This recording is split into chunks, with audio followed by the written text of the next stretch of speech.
നമസ്കാരം. Lights camera action എന്ന നമ്മുടെ ചാനലിലേക്ക് ഒരിക്കൽ കൂടി സ്വാഗതം. ഞാൻ നിങ്ങളുടെ ശാന്തുള്ള ദിനേശ്.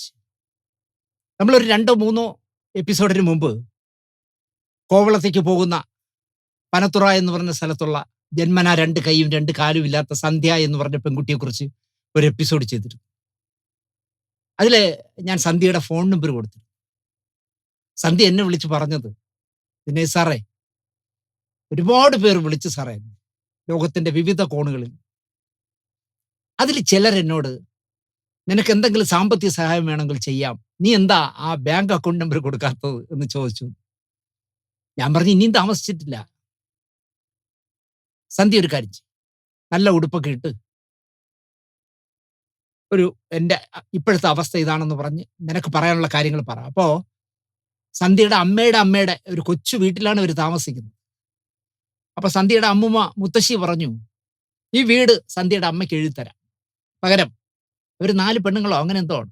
അതിൽ 4-മത്തെ ആളിനെ, അവസാനത്തെ ആളിനെ കല്യാണം കഴിച്ച് അയക്കേണ്ട ചുമതല നിനക്കാണ്. നീ കല്യാണം കഴിച്ച് അയച്ചാൽ ഈ വീടും വസ്തുവും നിനക്ക്. അങ്ങനെ ബാങ്കിൽ നിന്ന് ലോൺ എടുത്ത് അനുജത്തിയുടെ കല്യാണം നടത്തി. പക്ഷേ ഇപ്പോ ബാങ്കുകാർ ജപ്തി നോട്ടീസ് അയച്ചിരിക്കുന്നു എന്ന് മാത്രമല്ല, എന്നെ വിളിക്കുന്നതിൻ്റെ അന്ന് രാവിലെ സന്ധ്യയുടെ ഫോണിൽ വിളിച്ചിട്ട് സന്ധ്യയോടാണ് പറഞ്ഞത്, പൈസ അടച്ചില്ല എങ്കിൽ നിങ്ങളുടെ വീട് ഞങ്ങൾ ജപ്തി ചെയ്യും. നീ പാവം തോന്നി, 2 കൈയും 2 കാലും ഇല്ലാത്ത ഈ കുട്ടിയും കൊണ്ട് എവിടെ പോവും അവര്? ഞാൻ പറഞ്ഞു, സന്ധ്യ വിഷമിക്കാതെ, വലിയ മനസ്സുള്ള ഒരുപാട് ആൾക്കാർ ഈ നാട്ടിലുണ്ട്. അതുകൊണ്ടാണ് ഈ ലോകം നിലനിൽക്കുന്നത്. സന്ധ്യയുടെ ബാങ്ക് അക്കൗണ്ടും സന്ധ്യയുടെ ഗൂഗിൾ പേ അക്കൗണ്ടും ഒക്കെ എനിക്ക് അയച്ചാ. സാർ, എനിക്കില്ല സാർ, എനിക്ക് പ്രായപൂർത്തിയാകാത്തതുകൊണ്ട് അമ്മയുടെയാണ്. ഞാൻ പറഞ്ഞു, അമ്മയുടെ മതി, അമ്മയുടെ അയച്ചു. ഞാൻ സന്ധ്യ പറയുന്ന ഈ സ്റ്റേറ്റ്മെന്റിന്റെ പിന്നാലെ ആ ഗൂഗിൾ പേ നമ്പരും സന്ധ്യയുടെ ബാങ്ക് അക്കൗണ്ട് നമ്പരും കൊടുക്കും. എൻ്റെ പേര് സന്ധ്യ. ഞാൻ എന്നെ പരിചയപ്പെടുത്തുന്നതിനേക്കാളും എത്രയോ മനോഹരമായിട്ടാണ് ദിനേശ് സാറ് എന്നെക്കുറിച്ച് പറഞ്ഞതൊക്കെ. അതെനിക്ക് കണ്ടപ്പോൾ ഒരുപാട് സന്തോഷമായി. അപ്പോൾ ഞാനിപ്പം ഇങ്ങനൊരു വീഡിയോ ആയിട്ട് വന്നിരിക്കുന്നത് വേറൊന്നുമില്ല, എന്താ പറയുക, എൻ്റെ കുറച്ച് എൻ്റെ ഇപ്പോഴത്തെ ഒരു അവസ്ഥയെന്ന് പറയുന്നത് ഇത്തിരി പരിതാപകരമാണ്. ഞാനിപ്പോൾ താമസിക്കുന്നത് എൻ്റെ സ്വന്തം വീടല്ല, ഞങ്ങളുടെ കുടുംബ വീടാണ്, അമ്മയുടെ കുടുംബ വീടാണ്. അപ്പോൾ ഈ വീട് ഇതൊരു ലോണിനാണ് ഇരിക്കുന്നത്. ആ ലോണ് ഒരു കുറച്ച് വർഷങ്ങൾക്ക് മുമ്പ് ഒരാവശ്യത്തിന് വേണ്ടി എടുത്തതായിരുന്നു ലോണ്. അപ്പോൾ ഈ ലോൺ അടച്ച് തീർത്ത് കഴിഞ്ഞാൽ നമുക്ക് ആ വീട് തരാമെന്നാണ് പറഞ്ഞിരിക്കുന്നത്. അപ്പം ഈ ലോണ് നമ്മളാണ് അടച്ചുകൊണ്ടിരുന്നത്. അപ്പോൾ ഇതിൻ്റെ ഇടയിൽ അമ്മ ഒരു താൽക്കാലിക ജീവനക്കാരിയായിട്ടാണ് ഓഫീസിലേക്ക് പോയി വർക്ക് ചെയ്ത് അങ്ങനെയാണ് അടച്ചുകൊണ്ടിരുന്നത്. അപ്പോൾ അതിൻ്റെ ഇടയിൽ അമ്മയുടെ ആ താൽക്കാലികമായിട്ടുള്ള ഒരു ജോലി നഷ്ടപ്പെട്ടു. അപ്പം അത് വേറൊന്ന് നോക്കുന്ന സമയം കൊണ്ട് കൊറോണ വന്നു. അങ്ങനെ കൊറോണ വന്നു കഴിഞ്ഞാൽ അറിയാമല്ലോ, ആർക്കും ആ സമയത്ത് ജോലിയില്ലായിരുന്നു. അപ്പോൾ അടവ് മുടങ്ങി. അപ്പം കൊറോണയുടെ ഇതെല്ലാം കഴിഞ്ഞെങ്കിലും ഒരു വർഷം കഴിഞ്ഞാണ് അമ്മ ഇപ്പോൾ ഒരു ഓഫീസിൽ താൽക്കാലികമായിട്ട് വർക്ക് ചെയ്യുന്നത്. അപ്പം പിന്നെയും നമ്മൾ ഇടയ്ക്കിടയ്ക്ക് വെച്ച് ലോണൊക്കെ പറ്റുന്ന ഒരു എമൗണ്ട് കൊണ്ട് പലിശ കയറുമ്പോൾ കൊണ്ട് അടയ്ക്കുമായിരുന്നു. അപ്പോൾ ഇപ്പോൾ കുറച്ച് നാളായിട്ട് നമ്മളൊരു 2-3 മാസം കറക്റ്റായിട്ട് അടച്ചതാണ്. അപ്പം ഇപ്പോൾ അമ്മയ്ക്കൊന്ന് വയ്യാതെയൊക്കെ ആയി, അമ്മയ്ക്കൊന്ന് ഒട്ടും പറ്റാതെ ജോലിക്ക് പോലും പോകാൻ പറ്റാത്തൊരു സിറ്റുവേഷൻ വന്നു. അങ്ങനെ ഇപ്പോൾ അടവ് മുടങ്ങി, നല്ലൊരു എമൗണ്ട് പലിശ തന്നെ ആയിട്ടുണ്ട്. അല്ലാതെയും വേറെയും കുറച്ച് ബാധ്യതകളൊക്കെ ഉള്ളത് കാരണം ഇതെല്ലാം കൂടി അമ്മയെ കൊണ്ട് താങ്ങുന്നില്ല. ഈ വീടൊരു അറിയാലോ, ഒരു കിടക്കാട നഷ്ടപ്പെട്ട് കഴിഞ്ഞാൽ പിന്നെ എന്നെ ആയിട്ട് എന്നെപ്പോലെ ഒരാളായിട്ട് ഈ വാടക വീട്ടിലൊക്കെ പോകുന്നു പറയുമ്പോൾ അത് അമ്മയ്ക്ക് ഏറ്റവും കൂടുതൽ പ്രയാസകരമാണ്. കാരണം ഒരു പുറത്ത് ഒരിത്തിരി നേരം പോലും പോയി ചിലവഴിക്കാൻ പറ്റുന്ന ഒരു ടൈപ്പല്ല ഞാൻ. അങ്ങനെ ഒരു ഇതല്ല എനിക്ക്. അപ്പം നിങ്ങളെ കൊണ്ട് ഞാൻ പറഞ്ഞു വരുന്ന വേറൊന്നുമല്ല, നിങ്ങളെ കൊണ്ട് പറ്റുന്നവർ എന്നെ ഒന്ന് സഹായിക്കുക. കാരണം ഇങ്ങനെ വന്ന് എനിക്കൊന്ന് പറയണം എന്നൊന്നും ഒരിക്കലും വിചാരിച്ചതല്ല. പക്ഷെ ഇപ്പം വേറെ ഒരു നിവൃത്തി ഇല്ലാത്തത് കൊണ്ടിട്ടാണ്. കാരണം അമ്മയ്ക്ക് വേറെ ഇനി ഒരാഴ്ചക്കകം കൊണ്ട് എന്തെങ്കിലും അടച്ചില്ലെങ്കിൽ ജപ്തി നോട്ടീസ് വരും. അപ്പം വേറെ ഒരു വഴിയില്ലാത്തത് കൊണ്ടാണ് ഇങ്ങനെ നിങ്ങളോട് ഈ കാര്യമായിട്ട് പറഞ്ഞു വന്നത്. പറ്റുന്നവർ, നിർബന്ധിക്കുകയല്ല, പറ്റുന്നവർ എന്നെ ഒന്ന് സഹായിക്കുക. ഏതെങ്കിലും ഒരു സമയത്ത് എന്നെ കൊണ്ട് കഴിയുകയാണെങ്കിൽ ഞാനത് തിരിച്ച് തരാൻ തന്നെ നോക്കും. പറ്റുന്നവരൊന്ന് സഹായിക്കുക. നമ്മൾ എത്രയോ കാശ് എന്തിനെല്ലാം ചിലവാക്കും. ഒരു പാവം അബലയായ ഒരു പെൺകുട്ടി.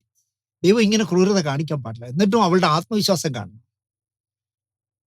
അവളൊരു സദ്യ ഉണ്ടെന്നൊരു വീഡിയോ എനിക്ക് അയച്ചു തന്നു. കൊതി തോന്നി എനിക്ക്. പേപ്പറെല്ലാം ഇട്ടിട്ട് ഒരു അടുത്ത വീട്ടിൽ എന്തോ ഒരു ചടങ്ങ് നടന്നപ്പോൾ അവർ സദ്യ കൊടുക്കുന്നതാണ് ഒരു യൂട്യൂബിലെ സന്ധ്യയുടെ ഒരു പ്രോഗ്രാം. അപ്പൊ സന്ധ്യ വേറൊരു കാര്യം കൂടെ പറഞ്ഞു. ദിനേശ് സാറേ, നിങ്ങളുടെ ചാനലിൽ എൻ്റെ പ്രോഗ്രാം എന്നെ പറ്റി പറഞ്ഞത് വന്നതോടുകൂടി എൻ്റെ ചാനലിൽ സബ്സ്ക്രൈബേഴ്സ് കൂടി. ഒരുപാട് പേര് എൻ്റെ ചാനൽ സബ്സ്ക്രൈബ് ചെയ്തു. സന്തോഷമുണ്ട് എന്ന് എന്നോട് പറഞ്ഞു. അങ്ങനെയൊക്കെ ചെയ്യുന്നവരെ കാണുമ്പോഴാണ് നമ്മുടെ ചാനലിന്റെ ഉദ്ദേശ ലക്ഷ്യം പൂർത്തിയാകുന്നുവെന്നും എന്നെ സ്നേഹിക്കുന്നവർ മനസാക്ഷിയുള്ളവരാണെന്ന് എനിക്ക് തോന്നുന്നു. സബ്സ്ക്രൈബ് ചെയ്ത് ഒരുപാട് പേര്. നമുക്ക് സമയം പോകാനാണ് ഞാൻ പറയുന്നത്. വെറുതെ ഓൺ ചെയ്തിട്ടാലും മതി, അത് കാണാൻ താല്പര്യം ഇല്ലെങ്കിൽ പോലും. ഇപ്പൊ സന്ധ്യ, കയ്യില്ലാത്ത സന്ധ്യ സ്പൂൺ വെച്ച് പപ്പടവും പരിപ്പും ഒക്കെ കൂട്ടി സദ്യ ഉണ്ണുന്നത് കാണാൻ എനിക്ക് വയ്യ എന്ന് പറഞ്ഞാൽ കാണണ്ട. ഫോണൊന്ന് ഓൺ ചെയ്ത് ഒരു 5 മിനിറ്റ് ഇട്ടിരുന്നാൽ അതിന് തീരുമല്ലോ. നമ്മളെപ്പോലെ മണിക്കൂർ കണക്കൊന്നും ഇല്ലല്ലോ. 5-10 മിനിറ്റ്, 5-6 മിനിറ്റ് ഒക്കെ ഉള്ളൂ. അങ്ങനെ എന്തെങ്കിലും ഒരു വരുമാനം ആ കുട്ടിക്ക് കിട്ടട്ടെ. ഒപ്പം ലോകത്തിന്റെ വിവിധ കോണുകളിലുള്ള മനസാക്ഷി മരവിച്ചിട്ടില്ലാത്ത എൻ്റെ സുഹൃത്തുക്കൾ കഴിയുന്ന തുക അവൾക്ക് അയച്ചു കൊടുത്താൽ ബാങ്ക് ലോണിൽ ജപ്തിയിൽ നിന്ന് സന്ധ്യയ്ക്കും കുടുംബത്തിനും രക്ഷപ്പെടാം. ഇനി അതേ ഉള്ളൂ, അല്ലാതെ അച്ഛൻ്റെ നിന്നൊന്നും പ്രതീക്ഷിക്കേണ്ട. ഞാൻ യൂസഫ് അലി സാറിനെ വരച്ച പടം യൂസഫ് അലി സാറിനെ കാണിക്കാൻ ഏർപ്പാട് ചെയ്യാമെന്ന് ഞാൻ പറഞ്ഞിട്ടുണ്ട്. ഞാൻ ചെയ്യാം. ഒപ്പം നമ്മൾ ഓരോരുത്തരും കഴിയുന്ന സഹായം, 10 രൂപയെങ്കിൽ 10 രൂപ, 100 രൂപയെങ്കിൽ 100 രൂപ, 1000 എങ്കിൽ 1000 ഇട്ടുകൊടുത്ത് സന്ധ്യയെ സഹായിക്കും.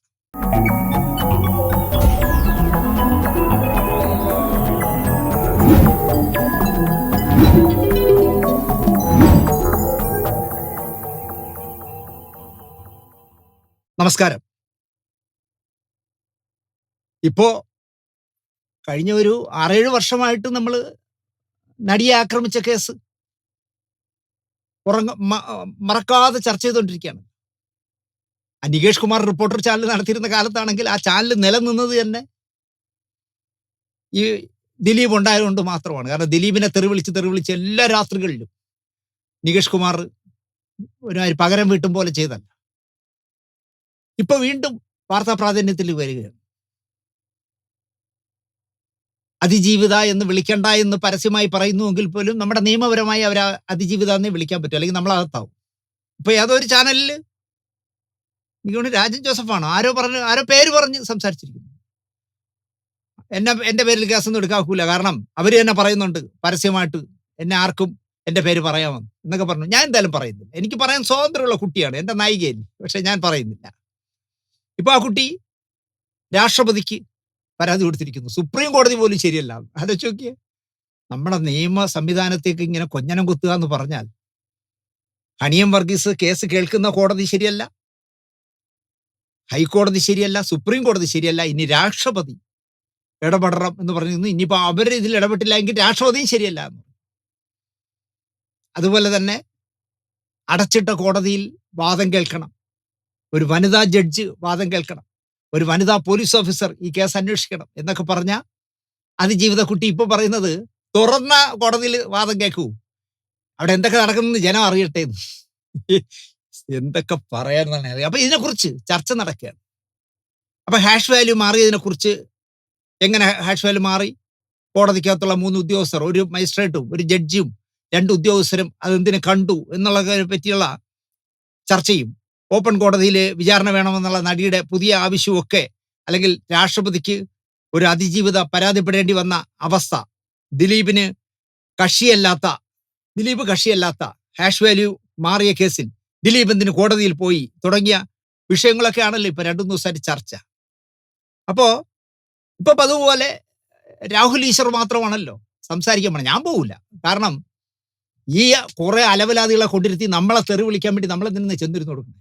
വാർത്ത അവതരിപ്പിക്കുന്നവനും ചർച്ചയിൽ പങ്കെടുക്കുന്ന 3 പേരും, ഇവർ 4 പേരും കൂടെ ചേർന്ന് കൊത്തിപ്പറിക്കാൻ നമ്മളെ സമയവും നമ്മുടെ മാനവും വിറ്റ് എന്തിനാ പോയിരിക്കുന്നത്? അതുകൊണ്ട് ഞാൻ പോകാത്ത. അതാണ് ദിലീപ് ജാമ്യത്തിൽ ഇറങ്ങിയ ശേഷം ഞാൻ ഒരു ചർച്ചയ്ക്കും പോകാത്ത. ഇപ്പൊ എല്ലാവരും തെറിയും കേൾക്കാൻ പോകുന്നത് രാഹുൽ ഈശ്വറാണ്. അയ്യോ, അയാളെ വിളിക്കുന്ന എന്തെല്ലാമൊക്കെയാണ് അയാളെ പറയുന്നത്. പക്ഷെ അയാൾ എന്നിട്ടും ധൈര്യവാനാണ്, അയാൾ കേട്ടോണ്ടിരിക്കും. അപ്പോ ദിലീപ് കക്ഷിയല്ലാത്ത ഹാഷ് വാല്യൂ മാറിയ കേസിൽ ദിലീപ് എന്തിന് കോടതിയിൽ പോയി എന്നാണ് ചോദിക്കുന്നത്. ദിലീപ് പോയത് കേസ് അനന്തമായി നീട്ടിക്കൊണ്ടു പോകാതിരിക്കാൻ. ഇതുപോലുള്ള ഓരോ കേസുകളായി ദിവസവും വരും. ഇപ്പോ കോടതി ഓപ്പൺ കോർട്ടിൽ വാദം കേൾക്കണം, രാഷ്ട്രപതിക്ക് പരാതി അയക്കുന്നു. എന്തിനാ അയക്കണേ? കേസിന്റെ വിധി പറയാൻ. കേസിന്റെ വിധി പറയാതിരിക്കാൻ വേണ്ടി പുതിയ പുതിയ പുതിയ പുതിയ കേസ്. ഇത് ഈ കുട്ടിക്ക് ഈ അതിജീവിത എന്നുള്ള കുട്ടിക്ക് ഇത് ആരാണ് ഈ ബുദ്ധി പറഞ്ഞു കൊടുക്കണമെന്ന് എനിക്കറിയില്ല. എനിക്ക് തോന്നുന്നു അവരെ കൂടെ നടക്കുന്ന ഒരു വക്കീലുണ്ടല്ലോ, ഒരു സ്ത്രീ, അവരുടെ മണ്ടൻ തലയിൽ ഉദിക്കുന്ന ചോദ്യങ്ങളായിരിക്കും ഇത്. എന്തായാലും പതിവ് പോലെ രാഹുൽ ഈശ്വർ മാത്രം ദിലീപിനായി സംസാരിക്കാനായിട്ട് ചാനലിൽ പോകുന്നു. അപ്പുറത്ത് SP എന്ന് പറഞ്ഞു കിടക്കുന്ന റിട്ടയർഡ് DSPയും പിന്നെ ഒരു വക്കീലുണ്ടല്ലോ, എന്നെ 24-ലൊന്ന് കൊടുക്കാൻ നോക്കി ഞാൻ എടുത്ത് കൊടുത്ത ഒരു വക്കീലുണ്ട്, തൃശ്ശൂരുകാരി, ഇങ്ങനെ ഇരുന്ന് ചിരിക്കണേ ഒരു സ്ത്രീയും ഒക്കെ ഇരുന്ന് രാഹുൽ ഈശ്വറിനെ കൊത്തിപ്പറിക്കുന്നു. എനിക്ക് ആ സ്ത്രീയെ കാണുമ്പോൾ ദേഷ്യം വരും. കാരണം നമ്മൾ എന്തെങ്കിലും പറയുമ്പോഴേ ഒരു പരമ പുച്ഛത്തോടെ ഞാനാക്കി ഇരുന്ന് ചിരിക്കും. ഒരു പ്രതിപക്ഷ ബഹുമാനം വേണ്ടേ? ഞാൻ അവരെ നോക്കി വിളിക്കാറില്ലല്ലോ. നമ്മൾ എന്തെങ്കിലും ഒരു ബുദ്ധിപൂർവമായ വളരെ കൃത്യമായ ഒരു കമന്റ് പറഞ്ഞാൽ അപ്പോൾ ഇളിക്കും ആ സ്ത്രീ. അതുകൊണ്ട് തന്നെ നമ്മൾ എന്തിനാ ഇവളെയൊക്കെ ചർച്ചയ്ക്ക് പോണേ? ഞാൻ അതുകൊണ്ട് പോകില്ല. അപ്പോ ആ ചർച്ച നയിക്കുന്നത് ന്യൂസ് 18 എന്ന് പറഞ്ഞ ചാനലിൽ മഞ്ജുഷ് ഗോപാലാണ്. മഞ്ജുഷ് ഗോപാലിനെ കുറിച്ച് എനിക്ക് പറയാനുള്ളത്, മഞ്ജുഷ് ഗോപാൽ ഒരു അമിതാവേശം കാണിക്കുന്ന ഒരാളൊന്നും ആയിരുന്നില്ല. വളരെ മാന്യമായി പങ്കെടുക്കുന്നവരോട് പെരുമാറുന്ന ആളായിരുന്നു. പക്ഷേ മഞ്ജുഷ് പോലും വഴിതെറ്റി എന്നുള്ളതാണ്. അയ്യോ, മഞ്ജുഷ് ഈ രാഹുൽ ഈശ്വറിനെ ഇരുത്തിയിട്ട് രാഹുൽ ഈശ്വർ ഒരു 5 സെക്കൻഡ് സംസാരിക്കുമെങ്കിൽ 5 മിനിറ്റ് മഞ്ജുഷ് ഗോപാൽ സംസാരിക്കും. എന്നാ മഞ്ജുഷെ, നീ ഇയാളെ വിളിക്കാതിരുന്നാ പോരെ? രാഹുൽ ഈശ്വറിനെ വിളിക്കാതിരുന്നാ പോരെ? നീ തന്നെ എല്ലാം പറയുമെങ്കിൽ, റഫറി തന്നെ ഗോൾ അടിക്കുമെങ്കിൽ എന്തിനാണെന്നേ പിന്നെ റഫറി? നിങ്ങൾ ഗോൾ അടിക്കാനായിട്ട് കളിക്കാറിറങ്ങിയപ്പോൾ എനിക്ക് അതിശയം തോന്നി. കാരണം ചാനൽ വാർത്താ അവതാരകരിൽ ഏറെക്കുറെ പതിയെ സംസാരിക്കുകയും മാന്യമായി ഇടപഴകുകയും ഒക്കെ ചെയ്യാറുള്ള മഞ്ജുഷ് ഗോപാൽ അതൊക്കെ വിട്ട് അമിതമായ ആവേശത്തോടെ, നികേഷ് കുമാർ ഇല്ലാത്തതിന്റെ വിടവ് നികത്താനായിരിക്കും രാഹുൽ ഈശ്വറിന്റെ മേൽ കേട്ടിരുന്നപ്പോ അയാൾ പറയുന്ന കേട്ടാൽ ദിലീപിന്റെ പേര് പറയില്ല, അതിനുള്ള ചങ്കൂറ്റമില്ല. പകരം ദിലീപാണ് ഈ കേസ് ദിലീപ് ചെയ്തത് തന്നെയാണ്, അല്ലെങ്കിൽ ഹാഷ് വാല്യൂ മാറിയത് ദിലീപിന് വേണ്ടിയാണോ എന്നുള്ള രീതിയിലേക്കാണ് മഞ്ജുഷ് ഗോപാൽ സംസാരിക്കുന്നത്. നികേഷ് കുമാർ റിപ്പോർട്ടർ നടത്തിയിരുന്ന കാലത്ത് വച്ചലക്കിയ ലെവലിലേക്കാണ് മഞ്ജുഷ് ഗോപാൽ എത്തുന്നത് എന്ന് കണ്ടപ്പോൾ എനിക്ക് സത്യത്തിൽ നിരാശ തോന്നി. മഞ്ജുഷ് ഗോപാലെ, നിങ്ങളൊരു മാന്യനായ വാർത്താ അവതാരകൻ എന്നാണ് ഞാൻ കരുതിയത്. അല്ല, നിങ്ങളും വഴിതെറ്റി. ഈ ചർച്ച നടക്കുന്ന ദിവസം സംവിധായകൻ ബാലചന്ദ്രകുമാർ മരിച്ച ദിവസമായിരുന്നു. മെനിഞ്ഞാന്ന് അയാൾ മരിച്ച ദിവസം ഇവിടുത്തെ ചാനലുകൾ, പ്രത്യേകിച്ച് റിപ്പോർട്ടർ, പഴയ റിപ്പോർട്ടറും ഏഷ്യാനെറ്റും ഒരു 6 മാസക്കാലമെങ്കിലും ജീവിച്ചത് ബാലചന്ദ്രകുമാറിനെ കൊണ്ടിരുത്തിയായിരുന്നു. അതിൽ തന്നെ നികേഷ് കുമാർ പ്രധാനമായിട്ടും. നികേഷ് കുമാറിന് എത്രയോ കാലം റിപ്പോർട്ടർ പൂട്ടാതെ കൊണ്ടുപോയത്. കാരണം ഈ പറയുന്ന ശമ്പളം കൊടുക്കാൻ, റിപ്പോർട്ടർമാർക്ക് ശമ്പളം കൊടുക്കാൻ നിവർത്തിയില്ല, ക്യാമറമാരെല്ലാം സ്വയം രാജിവെച്ച് പോയി. അങ്ങനെ ആരുമില്ലാതായപ്പോൾ ഒരു ക്യാമറയും കൊളുത്തി വെച്ചിട്ട് നികേഷും ഈ ഹാർമോണിയ പെട്ടി എടുത്തു വെച്ച് അപ്പുറത്ത് ബാലേന്ദ്രകുമാറിനെ ഇരുത്തി എത്ര ദിവസം എന്തെല്ലാം കൃത്രിമ വാർത്തകൾ ഉണ്ടാക്കി. ഒന്നും ക്ലച്ച് പിടിച്ചില്ല എന്നുള്ളത് വേറൊരു കാര്യം. പക്ഷെ മലയാളിയുടെ തലയിലേക്ക് ഒരു മസ്തിഷ്ക പ്രക്ഷാളനം നടത്താൻ കഴിഞ്ഞു. കാരണം ദിലീപ് ഒരു പരമ ബോർനാണ്, പെണ്ണുപിടിയനാണ്, ചതിയനാണ്, ക്രൂരനാണെന്നൊക്കെ അടിച്ച് പറഞ്ഞു കൊടുക്കാൻ പറ്റി. അത്രയാണ് നടന്നത്. പക്ഷേ റിപ്പോർട്ടർ ചാനലിൽ പൂട്ടാതെ നിർത്തിയത് ബാലേന്ദ്രകുമാറായിരുന്നു. അങ്ങനെയുള്ള ആ മനുഷ്യൻ മരണത്തോട് മല്ലടിച്ച് കിഡ്നികളും തളർന്ന് ഹാർട്ടും പിണങ്ങി ആശുപത്രി കിടക്കയിൽ കിടക്കുമ്പോൾ അയാളുടെ ഒരു ബാങ്ക് ഡീറ്റെയിൽ കൊടുക്കാൻ പോലും ഈ ഏഷ്യാനെറ്റോ പുതിയ റിപ്പോർട്ടറോ ഒന്നും താല്പര്യം കാണിച്ചില്ല. ഈ പറയുന്ന മഞ്ജുഷുമാരും അതിനുള്ള ശ്രമം നടത്തിയില്ല. അയാളുടെ ഭാര്യ ഷീബ മറുനാടൻ അയച്ചത് ഞാനൊരു എപ്പിസോഡിൽ പറഞ്ഞു. ആശുപത്രിയിൽ 6-7 ലക്ഷം രൂപ ബില്ലായി, എങ്ങനെയെങ്കിലും സഹായിക്കണം സാർ എന്ന് പറഞ്ഞ് അപ്പോൾ മറുനാടൻ സാധ്യം ചെയ്തൊരു പ്രോഗ്രാം ഞാൻ കാണിച്ചിരുന്നു. ഈ ചാനലുകൾ, ഈ പറഞ്ഞ ഈ മഞ്ജുഷ് ഗോപാലിന്റെ അടക്കമുള്ള ചാനലുകൾ ഒരു ബാങ്ക് അക്കൗണ്ട് നമ്പർ കൊടുത്തിട്ടു. അയാൾ ആശുപത്രി കിടക്കുകയാണ്, അയാളെ കിഡ്നികൾ 2ഉം പോയി, അയാളുടെ ഹാർട്ടും പോയി, അതുകൊണ്ട് എന്തെങ്കിലും സഹായിക്കണമെന്ന് പറയാനുള്ള സന്മനസ് കാണിച്ചില്ല എന്ന് പറഞ്ഞു. അയാളെ വിറ്റ് കാശാക്കിയവന്മാർ പോലും അന്വേഷണ ഉദ്യോഗസ്ഥന്മാർക്കായി അവർ പറഞ്ഞു പഠിപ്പിച്ച എന്തെല്ലാം ബാലചന്ദ്രന്മാർ വച്ച് കാച്ചി കോടതിയിലും ചാനലുകളിലും ഒന്നും ഞാൻ പറയേണ്ട കാര്യം. അവർ പറഞ്ഞു കൊടുത്ത മുഴുവൻ കളികളും അയാൾ പറഞ്ഞു. ഏതെങ്കിലും ഒരു ഉദ്യോഗസ്ഥൻ 100 രൂപ കൊടുത്തിട്ട് ഒരു കുപ്പി വെള്ളം വാങ്ങിച്ചോ എന്ന് പറഞ്ഞ് ബാലചന്ദ്രന്മാറിന് കൊടുത്തതായി എനിക്കറിവില്ല. കഷ്ടമാണത് എന്നേ പറയാനുള്ളൂ. എന്തായാലും മഞ്ജുഷ് ഗോപാലും യഥാർത്ഥ മാപ്രയായി എന്ന് ഇന്നലെ ആ രാഹുൽ ഈശ്വറുമായിട്ടുള്ള ചർച്ച കണ്ടപ്പോൾ എനിക്ക് തോന്നി. എനിക്ക് പോകണമെന്നുണ്ടായിരുന്നു. തൈക്കാട് ശാന്തി കവാടത്തിലാണ് അടക്കിയത്. പക്ഷെ ഞാൻ അവിടെ ചെല്ലുമ്പോൾ എന്നെ തെറ്റിദ്ധരിക്കപ്പെടുന്ന കുറെ ആൾക്കാരായിരിക്കുമല്ലോ അവിടെ ഉണ്ടാവുന്നത്. ഞാൻ ദിലീപിന്റെ ആളെന്നല്ലേ പറയണേ? ഞാൻ ദിലീപിന്റെ ആളല്ലാന്ന് എനിക്കല്ലേ അറിയാവൂ. അപ്പൊ ഞാൻ ബാലചന്ദ്രകുമാറിന്റെ ചലനമറ്റ ശരീരം കാണാൻ ചെന്നാൽ കളിയാക്കാൻ ചെന്നെന്ന് പറയുമാണ്. അല്ലെങ്കിൽ അവിടെ ഷീബ നിൽക്കുകയാണെങ്കിൽ ഷീബ ചിലപ്പോൾ പൊട്ടിത്തെറിക്കാം. എന്തിന് നമ്മളൊരു പിക്ചർ അവിടെ ഉണ്ടാക്കുന്നു എന്ന് വിചാരിച്ചാണ് ഞാൻ പോകാത്തത്. അല്ലെങ്കിൽ ഞാൻ അവസാനമായിട്ട് ബാലേന്ദ്രകുമാറിനെ കാണാൻ പോയേനെ. കാരണം എനിക്ക് ഒരുപാട് അടുപ്പമുള്ള ചെറുപ്പക്കാരനായിരുന്നു. ഈ പിക് പോക്കറ്റ് എന്ന് പറഞ്ഞ സിനിമ നടക്കുമെന്ന് ഉറപ്പുണ്ടായിരുന്ന കാലം വരെ നല്ല സുഹൃത്തായിരുന്നു. അത് കഴിഞ്ഞ് ദിലീപിനെ ശത്രുപക്ഷത്താക്കിയപ്പോഴാണല്ലോ അയാൾ ഈ എറണാകുളത്ത് ചെന്നിരുന്ന് കൊട്ടാരക്കര മുത്തൂനിയൊക്കെ വിളിച്ചിരുത്തി, വിക്രമനെയൊക്കെ വിളിച്ചിരുത്തി, എന്നെ അത് ചെയ്യണം, കൈ വെട്ടണം, കാല് വെട്ടണം, തല വെട്ടണം, നമ്മളെ സഹോദരിയാണെങ്കിൽ നമ്മൾ വിടുമെന്നൊക്കെ ചോദിച്ച് സംസാരിച്ച ശേഷമാണ് ഞാൻ ബാലചന്ദ്രകുമാറുമായിട്ടുള്ള ബന്ധം അവസാനിപ്പിച്ചത്. അല്ലെങ്കിൽ എനിക്ക് അയാളുടെ യാതൊരു പിണക്കുമില്ല. എനിക്കെന്തിനാ അയാളുടെ പിണക്കം? പക്ഷെ പരമ ബോറനായിപ്പോയി കുറെ കാലം അയാൾ. എന്നെ ഒരുപാടും ആവശ്യമില്ലാത്ത തെറികൾ പറഞ്ഞു. എൻ്റെ വീട്ടിൽ വന്ന് എന്നെ കണ്ടിട്ടാണ് പറഞ്ഞത്, ദിനേശേട്ടാ, ദിലീപ് സാറിൻ്റെ നിന്ന് ഞാനൊരു 10 ലക്ഷം രൂപ വാങ്ങിത്തരാം. ചേട്ടൻ വാടക വീട്ടിൽ കഴിയുന്നു, വർക്കുകളൊന്നുമില്ല, ജീവിക്കണ്ടേ? ഞാൻ പറഞ്ഞു, ബാലേന്ദ്രകുമാറെ, റേഷൻ കടയിൽ സൗജന്യമായി കൊടുക്കുന്ന അരി ഉണ്ടല്ലോ, ആ അരി എനിക്ക് കിലോയ്ക്ക് 20 രൂപ വെച്ച് തരും. 15 കിലോ അരി വാങ്ങിക്കാൻ 300 രൂപയെ ചെലവുള്ളൂ. ഞാനും ഭാര്യയും മോനും, ഇപ്പം മോനില്ല, മോൻ വിദേശത്തേക്ക് പോയി, ഞാനും ഭാര്യയും എൻ്റെ പാറു എന്ന് പറഞ്ഞ ലാബ് നായയ്ക്കും കൂടി ഈ 15 കിലോ അരി മതി. പിന്നെ ഈ ആടൊക്കെ തിന്നുന്ന കുഴയൊക്കെ അല്ലേ ഞാൻ തിന്നുന്നത്, എനിക്കിത് ജീവിച്ചു പോകാൻ അറിയാം, എനിക്ക് കണ്ടവൻ്റെ പൈസ വേണ്ട എന്ന് പറഞ്ഞ് ബാലചന്ദ്രകുമാറിനെ മടക്കിയ ആളാണ് ഞാൻ. ചേട്ടാ, വർക്ക് വരുമ്പോൾ, സിനിമയോ സീരിയലോ വരുമ്പോൾ തിരിച്ചു കൊടുത്താൽ മതി, ഇത്ര നാൾക്കകം തരണമെന്ന് പറഞ്ഞല്ല തരുന്നത്, ചേട്ടൻ വാങ്ങിക്കും, ഞാൻ വാങ്ങിക്കൊണ്ട് തരാം. ഞാൻ ആയിട്ട് എടുക്കൂല എന്ന്. അത്രയും സ്വാതന്ത്ര്യം എനിക്ക് ബാലേന്ദ്രകുമാറിനോട് ഉണ്ടായിരുന്നു. ഇപ്പോ നടിയെ ആക്രമിച്ച കേസ് വന്നു. ആക്രമിച്ചത് തനിക്ക് പരിചിതനായ തന്നെ ചാന്തുപൊട്ട് എന്ന ലാൽ ജോസിന്റെ സിനിമയ്ക്ക് ഗോവയിലെ ലൊക്കേഷനിലേക്ക് കാറിൽ കൊണ്ടുപോയ ആൾ, അല്ലെങ്കിൽ തൻ്റെ വീട്ടിലും ജിമ്മിലുമൊക്കെ തന്നോടൊപ്പം അനുഗമിച്ചിരുന്ന പൾസർ ആണ് എന്ന് എവിടെയോ വെച്ച് ഈ പീഡിപ്പിക്കുന്നതിനിടയിൽ ആ കുട്ടിക്ക് മനസ്സിലായി. എടാ, നീ പൾസർ അല്ലേ എന്ന് നടി അതിശയത്തോടെ ചോദിക്കും. മന്നിക്കണം, ഇതൊരു കൊട്ടേഷനാണ്, ഒരു മാഡം തന്ന കൊട്ടേഷനാണ്, സഹകരിക്കണമെന്ന് 1-ാം പ്രതിയുടെ റിക്വസ്റ്റ്. മാഡം തന്ന കൊട്ടേഷനാണ്. ഏത് മാഡം? ഏത് അന്വേഷണ ഉദ്യോഗസ്ഥർ അന്വേഷിച്ചു? അപ്പോ ദിലീപ് അല്ല, ഒരു മാഡം തന്ന കൊട്ടേഷനാണെന്ന് പീഡിപ്പിക്കപ്പെട്ട നടിയോട് പറഞ്ഞു എന്ന് അവർ തന്നെ പോലീസിന് മൊഴി കൊടുത്തിട്ടുണ്ട്. പക്ഷേ മേടവും ഇടവും ഒന്നും ഇവിടെ വേണ്ട, നമുക്ക് ദിലീപിനെ പിടിച്ചകത്തിട്ടാൽ മതി എന്ന് ആര് പറഞ്ഞു, ആരന്വേഷിച്ചു എന്ന് എനിക്കറിയില്ല. കൊട്ടേഷൻ അല്ലേ, പാവം ജീവിച്ചു പോട്ടെ എന്ന് വിചാരിച്ച് നടി സഹകരിച്ചു. ആവശ്യമുള്ളത് 1-ാം പ്രതി ചിത്രീകരിച്ചു. ഫസ്റ്റ് ടേക്ക് തന്നെ ഓക്കെ ആയി. മറ്റാരാണെങ്കിലും ഹൃദയമില്ലാത്തവരെ പോലെ വഴിയിൽ എറിഞ്ഞിട്ട് പോയേനെ. ഡൽഹിയിലൊക്കെ ഒരു പെൺകുട്ടിയെ കണ്ടില്ലേ, എറിഞ്ഞിട്ട് പോയത്, മരിച്ചുപോയി ഒരു പെൺകുട്ടി.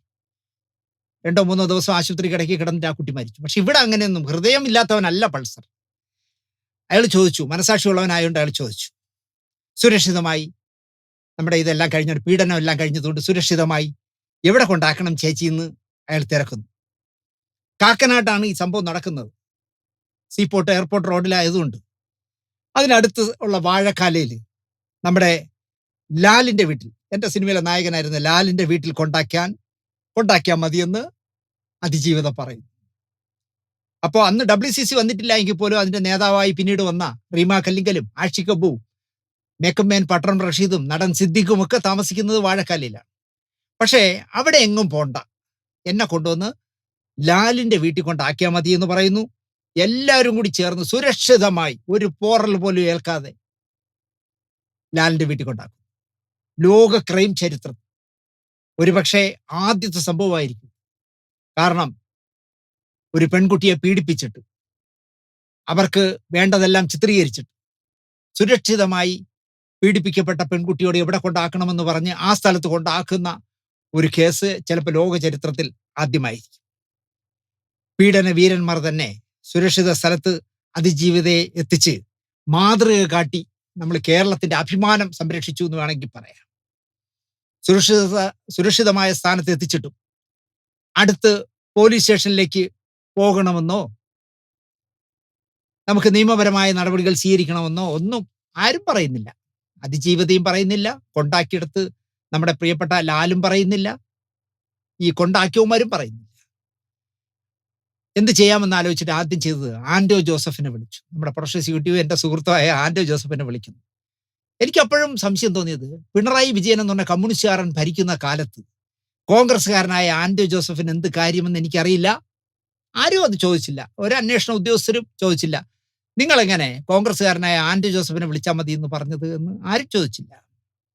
അപ്പോ കഥ പറയുമ്പോൾ ചോദ്യം പാടില്ല എന്നാണ് പണ്ടുള്ളൊരു പറയാറ്. ആൻഡ്രു എത്തുന്നു, കാര്യങ്ങൾ ഗ്രഹിക്കുന്നു. തൻ്റെ എല്ലാമായ മമ്മൂക്കയെ പോലും, മമ്മൂക്കയുടെ ഏറ്റവും അടുത്ത മനസാക്ഷിയാണല്ലോ ആൻഡ്രു ജോസഫ്, അദ്ദേഹത്തെ പോലും വിവരം അറിയിക്കേണ്ട എന്ന് ആൻഡ്രു തീരുമാനിക്കുന്നു. അക്കാലത്താണെങ്കിൽ മമ്മൂട്ടി അമ്മയുടെ ജനറൽ സെക്രട്ടറിയാണ്. ഏയ് അങ്ങേരെയൊന്നും വിളിക്കണ്ട, പാവം വയസ്സായ മനുഷ്യൻ, അദ്ദേഹം കിടന്ന് ഉറങ്ങുന്ന സമയമാണ്, അദ്ദേഹത്തിനെ ഉണർത്തണ്ട എന്ന് ആൻഡ്രു ധരിച്ചു കാണും. പകരം തൃക്കാക്കരയിലെ അന്നത്തെ MLA ആയ PT തോമസിനെ വിളിച്ചു വരുത്തുന്നു. അതൊരു കോൺഗ്രസ് MLA ആണ്. അദ്ദേഹത്തെ വിളിച്ചു വരുത്തുന്നു. അതെന്തിനൊന്നും എനിക്കറിയില്ല. അദ്ദേഹം എത്തുന്നു. എറണാകുളത്തെ ലോ ആൻഡ് ഓർഡറിന്റെ ചുമതലയുള്ള IGയോ മറ്റോ PT തോമസ് വിളിക്കുന്നു. നേരം വെളുക്കുമ്പോഴേക്കും വാർത്ത പരക്കുന്നു TV-യിൽ. നടിയുടെ പേര് പറഞ്ഞുകൊണ്ട് തന്നെ വാർത്തകൾ നിരത്തി എല്ലാ ചാനലുകളും. നടി പറഞ്ഞത് വച്ച് 7 എണ്ണത്തിന് പോലീസ് പൊക്കി. ഒന്നാം പ്രതിയാണെങ്കിൽ, പൾസറാണെങ്കിൽ, കോടതിയിൽ കീഴടങ്ങാൻ വരുന്നതിന് മുമ്പ് അയാൾക്ക് കോടതിയിൽ കീഴടങ്ങണം എന്ന് ആഗ്രഹം ഉണ്ടായിരുന്നു. അതിന് മുമ്പായിട്ട് ഒരു പെട്ടിയാട്ടയിലോ എന്തോ വന്നിറങ്ങിയിട്ട് കോടതിയുടെ എതിർവശത്തുള്ള ഒരു കെട്ടിടത്തിലേക്ക് മതിൽ ചാടി കടന്നു പോയിട്ട് ആ കെട്ടിടത്തിൽ എന്തോ ഒരു പൊതിയൊക്കെ കൊണ്ടുവച്ചിട്ട് വന്നു എന്നാണ് അക്കാലത്ത് പറഞ്ഞത്. പക്ഷെ ആ പൊതി എന്താണെന്ന് ഇതുവരെ അന്വേഷിച്ചിട്ടില്ല, പൊതി കിട്ടിയിട്ടുമില്ല. തിരിച്ച് മതിലയാളിയെ വന്ന് കോടതിയിലേക്ക് ഓടിക്കയറിയ പൾസറിനെ പോലീസുകാർ ഓടിച്ചിട്ട് പിടിച്ചാണ് കോടതിയിൽ കീഴടങ്ങാനുള്ള അവസരം ഉണ്ടാക്കാതെ പൊക്കിക്കൊണ്ട് പോയത്. അതെന്തായാലും നല്ല ബലാബലം പരിശോധിച്ചു. കാരണം ഈ പൾസറിന് നല്ല ആരോഗ്യമാണ്, കണ്ടവന്റെ ചെലവിൽ നല്ല ആഹാരം കഴിച്ച് നല്ല തടിപിടുക്കോടെ ജീവിക്കുന്ന പയ്യനല്ലേ. പോലീസ് പിന്നാലെ ഓടുന്നു. മൽപ്പിടുത്തത്തിനിടയിൽ ജഡ്ജി എന്തോ ബ്രേക്കായിരുന്നു കോടതിയിൽ, അദ്ദേഹം ആഹാരം കഴിക്കാൻ എന്തോ പോയ സമയമായതുകൊണ്ട് പൾസറിന് പിടിവീഴാത്തത്. അല്ലെങ്കിൽ ജഡ്ജിയുടെ മുമ്പേ ചെന്ന് ചാടിയാൽ പോലീസിന് പിടിക്കാൻ പറ്റും. നടിക്ക് പിന്തുണയുമായി ബുദ്ധി രാക്ഷസന്മാരായ എല്ലാ പേരും എറണാകുളത്ത് അണിനിരക്കുന്നു. നടി തൃശ്ശൂരിലെ വീട്ടിൽ പോകാതെ സഹപ്രവർത്തകരുടെ വീട്ടിലേക്ക് താമസം മാറ്റും. രമ്യ നമ്പീശന്റെ വീട്ടിലേക്കാണല്ലോ പോയി. അല്ല, തൃശ്ശൂർ ഞാൻ എൻ്റെ വീട്ടിലേക്ക് പോകണം എന്നല്ല പറഞ്ഞു, രമ്യ നമ്പീശന്റെ വീട്ടിലേക്ക് പോകാൻ പറഞ്ഞു. അവിടെ കൊണ്ടാക്കും. സ്ത്രീയുടെ മേൽ ഒരു അതിക്രമം നടന്നാൽ ആദ്യം പോലീസ് ചെയ്യേണ്ടത് എന്തൊക്കെയാണ്? അവരെ വൈദ്യ പരിശോധനയ്ക്ക് കൊണ്ടുപോകണം. അതിജീവിതം എതിർത്താലും നിയമ നടപടികൾ കൃത്യമായി ചെയ്തിരിക്കണം. ചെയ്തോ? ചെയ്തില്ല. ഒരു വൈദ്യ പരിശോധനയ്ക്കും കൊണ്ടുപോയില്ല. ഫെഫ്ക അംഗത്വമില്ലാത്ത ഡ്രൈവറായിരുന്നു പൾസർ എന്ന് പറയുന്ന ഒന്നാം പ്രതി. പക്ഷേ നമ്മുടെ നടൻ മുകേഷ് അടക്കം സിനിമയിലെ പലരുടെയും സ്വകാര്യ തേരാളിയായിരുന്നു ഈ ഒന്നാം പ്രതി. നല്ല പാർട്ടികളൊക്കെയാണ് ഡ്രൈവറായിട്ട് വെക്കുന്നത്. മാത്രമോ നമ്മുടെ നടി മേനകയെ, എറണാകുളത്ത് ട്രെയിൻ ഇറങ്ങിയ മേനകയെ വിളിക്കാൻ ചെന്ന്, ഏതോ ലൊക്കേഷനിലേക്ക് വിളിക്കാൻ ചെന്നിട്ട് അന്ന് കിഡ്നാപ്പ് ചെയ്തുകൊണ്ട് പോകാൻ ശ്രമിച്ച ആളാണ് ഈ പൾസർ. അവർ തന്നെ അത് പറഞ്ഞല്ലോ. അവർക്ക് അപകടം മനസ്സിലായി. അവർ സുരേഷ് കുമാറിനെ വിളിച്ച് പറഞ്ഞുകൊണ്ട്, ഭർത്താവിനെ വിളിച്ച് പറഞ്ഞതുകൊണ്ട്, അദ്ദേഹത്തിന് RSSുമായി ശക്തമായ ബന്ധമുള്ളതുകൊണ്ട് അദ്ദേഹം RSSനെ ഇടപെടുത്തിക്കുകയും അന്ന് പൾസറിന്റെ തട്ടിക്കൊണ്ടുപോകൽ പൊളിഞ്ഞും പോയതാണ്. പക്ഷെ ഇതൊന്നും പോലീസുകാർക്ക് ആവശ്യമില്ല.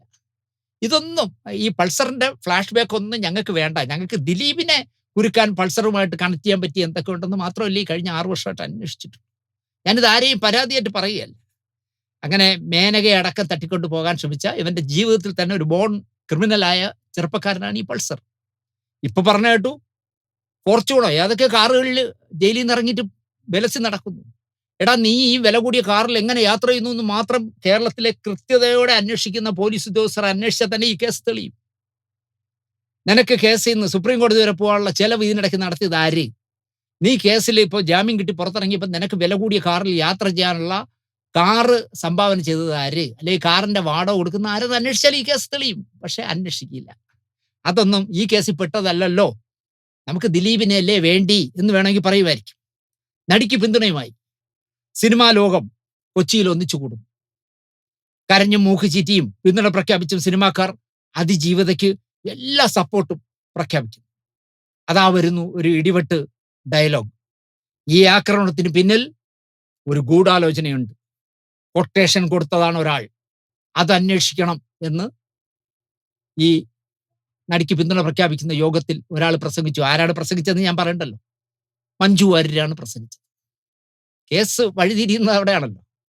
കേട്ടവർ മുഖത്ത് വിരൽ വെച്ചു, തലചൊറിഞ്ഞും ഒക്കെ ഇങ്ങനെ ആലോചിച്ച് ഈ ഉജ്ജ്വല നിരീക്ഷണം എങ്ങനെ മഞ്ജു വാര്യർക്ക് മനസ്സിലായി, അല്ലെങ്കിൽ എങ്ങനെ അവർക്ക് ഇത് കിട്ടിയെന്ന് എല്ലാവരും അന്വേഷിച്ചു. ആ പോപ്പയല്ലോ പറഞ്ഞിരിക്കുന്നത്. മഞ്ജു വാര്യർ സാക്ഷാൽ ദിലീപിന്റെ ഒന്നാം ഭാര്യ. കുറച്ചു കാലം ആ പദവി അലങ്കരിച്ച ഒരു കുട്ടിക്ക് ജന്മം നൽകിയ ആളാണല്ലോ മഞ്ജു. അപ്പോ അതുവരെ ചിന്തിച്ച കാര്യങ്ങൾ എല്ലാം താഴെ പോയി. പകരം ഈ ഗൂഢാലോചന നടത്തിയത് ആര്, ഇതിന്റെ പിന്നിൽ ഒരു ഗൂഢാലോചന ഉണ്ടെന്ന് പറഞ്ഞെങ്കിൽ അത് ആര് എന്നുള്ള ചർച്ചയിലേക്ക് പോകുമ്പോൾ നമുക്ക് സ്വാഭാവികമായിട്ട് അറിയാം. ചത്തത് കീചകനാണെങ്കിൽ കൊന്നത് ഭീമൻ തന്നെ ആയിരിക്കും എന്ന് എല്ലാവർക്കും അറിയാലോ. വലിയ തലക്കെട്ടാകും സംഗതി എന്ന് എടുത്തു പറയേണ്ട കാര്യമില്ല. പിറ്റേ ദിവസം വെണ്ടയ്ക്ക് അക്ഷരത്തിൽ നിരത്തി നടിയെ ആക്രമിച്ച കേസ് ഒരു ഗൂഢാലോചനയാണ്. അതിജീവിതയെ പീഡിപ്പിച്ച 7 എണ്ണത്തിനെയും തന്റെ പോലീസ് പൊക്കി അകത്തിട്ടു എന്ന് അഭിമാനത്തോടെ പറഞ്ഞു. മുഖ്യമന്ത്രി പ്രതിപക്ഷത്തിന്റെ വായടപ്പിച്ച് നിൽക്കുമ്പോഴാണ് നമ്മുടെ നായികയുടെ എൻട്രി. കൊട്ടേഷനോ ഗൂഢാലോചനയോ? ആരാവും അങ്ങനെയെങ്കിൽ ഇതിന്റെ പിന്നിൽ? ഞാൻ നേരത്തെ പറഞ്ഞതുപോലെ ചത്തത് കീചകനാണെങ്കിൽ കൊന്നത് ഭീമനാണ് എന്ന് പറയും പോലെ ഈ നടിക്കെതിരെ കൊട്ടേഷൻ കൊടുത്തിട്ടുണ്ടെങ്കിൽ, അല്ലെങ്കിൽ മലയാള സിനിമയിൽ കൊട്ടേഷൻ കൊടുക്കുകയാണെങ്കിൽ അത് ദിലീപ് ആയിരിക്കും എന്ന് ഉറപ്പിക്കുന്നു. നടിക്ക് എല്ലാവിധ പിന്തുണയും പ്രഖ്യാപിച്ച ദിലീപ് പ്രതിപട്ടിയിലാവും. അക്കാലത്ത് എനിക്ക് തോന്നുന്നു അയാൾക്ക് പനിയോ എന്തോ ആശുപത്രിയിലേക്ക് ആയിരുന്ന സമയമാണ്, ഡോക്ടറൊക്കെ കണ്ട സമയമാണെന്ന് തോന്നുന്നു. ഞാൻ ദിലീപിന്റെ പേര് പറഞ്ഞിട്ടില്ല എന്ന് ആ സമയങ്ങളിൽ അതിജീവിത വളരെ മാന്യതയോടെ പറഞ്ഞു. ഞാൻ അയാളെ പേര് ചേട്ടന്റെ പേര്, ദിലീപേട്ടന്റെ പേര് പറഞ്ഞിട്ടില്ല എന്ന് പറഞ്ഞു. പക്ഷേ അങ്ങനെ അതിജീവിത പറഞ്ഞപ്പോഴും മഞ്ജു തിരുത്താനൊന്നും പോയില്ല. ഇവിടേക്കാണ് പെണ്ണുങ്ങളുടെ തലയിൽ കണ്ണട വെച്ച ഒരു സംഘടനയുടെ ജന്മം കൊള്ളാൻ. 17 പേരോ മറ്റോ ഉള്ള ആ സംഘടന മുഖ്യമന്ത്രിയെ നേരിട്ട് കാണുന്നു. അതിൻ്റെയും ലീഡർ ദിലീപിന്റെ മുൻ ഭാര്യ തന്നെയായിരുന്നു. പത്രങ്ങളിലും ചാനലുകളിലും ഈ സംഘടന അവർ അർഹിക്കുന്നതിന്റെ 100 ഇരട്ടി പ്രാധാന്യം നേടുന്നു. പ്രതാപിയായിരുന്ന കാലത്ത് സഹായിക്കാത്ത ദിലീപിനെ ഒതുക്കാൻ കിട്ടിയ അവസരം ചില മാപ്രകൾ നന്നായിട്ട് ഉപയോഗിച്ചു എന്നുള്ളതാണ് അക്കാലത്ത് നടന്ന വിരോധാഭാസം. കലാഭമണിയുടെ മരണമടക്കം പലതും ദിലീപിന്റെ തലയിൽ വെച്ചു കൊടുത്തു പലരും. ചാനൽ ചർച്ചയിലൊക്കെ ചില എംബോക്കുകൾ എന്ന് പറഞ്ഞു കേട്ടില്ല. ആ ദിലീപ് തന്നെയാണ് കലാഭമണി മരിച്ചത് അല്ലെങ്കിൽ കൊന്നത് ദിലീപാണ്. ദിലീപിന്റെ വസ്തുവകകളുടെ മതിലിടിക്കലായിരുന്നു ഞാൻ വിശ്വസിക്കുന്ന പ്രസ്ഥാനത്തിന്റെ DYFI എന്ന് പറഞ്ഞ യുവജന സംഘടനയുടെ അക്കാലത്തെ ജോലി. ദേ പൂട്ടിക്കാനായിട്ട് മറ്റൊരു കൂട്ടർ അടിച്ചു പൊട്ടിക്കുക, ബഹളം ഉണ്ടാക്കുക, അങ്ങനെ ഒരു കൂട്ടർ സർക്കാരിന്റെ പുറംപോക്കിലാണ്. ചാലക്കുടിയിലെ D സിനിമാസ് എന്ന് പറഞ്ഞ ദിലീപിന്റെ തിയേറ്റർ എന്ന് പറഞ്ഞ് അതിന്റെ പിറകെ കുറെ പേര്. ദിലീപിന്റെ ജീവിതം ലൈംഗിക പരാജയമായിരുന്നു, അതുകൊണ്ടാണ് ദാമ്പത്യ ജീവിതം തകർന്നു പോയതെന്ന് പഴയൊരു സിനിമ കൊടികൊത്തി വാണിരുന്ന ഒരു പത്രലേഖകൻ പച്ചുകാച്ചി. അക്കാലത്ത് ഞാനത് ചോദിച്ചു, മഞ്ജു വാര്യരും ദിലീപും കിടക്കുന്ന കട്ടിലിന്റെ അടിയിൽ താൻ കിടന്നിരുന്നോ എന്ന് ഞാൻ ചോദിച്ചു. അതിനുശേഷം അദ്ദേഹം ഞാനായിട്ട് മനസ്സുകൊണ്ടൊരു അകൽച്ചയുണ്ട്. നിങ്ങൾ ആലോചിച്ച് നോക്കൂ, ഒരാൾ വീഴുമ്പോൾ അല്ലെങ്കിൽ ഒരാളെ സംശയദൃഷ്ടി വന്നപ്പോൾ എന്തെല്ലാം വിരോധങ്ങൾ തീർക്കുന്നു നിങ്ങൾ ആലോചിച്ചു. അയാളുടെ കിടപ്പ് മുറയിലെ ലൈംഗിക പരാജയം ഇയാൾ എങ്ങനെ അറിയുന്നു? ഒന്നിൽ ദിലീപ് പറഞ്ഞ, അല്ലെങ്കിൽ അയാളുടെ ഭാര്യ പറഞ്ഞു. രണ്ടുപേരും പറയില്ല, രണ്ടുപേരും മാന്യരായോണ്ട് രണ്ടുപേരും പറഞ്ഞു.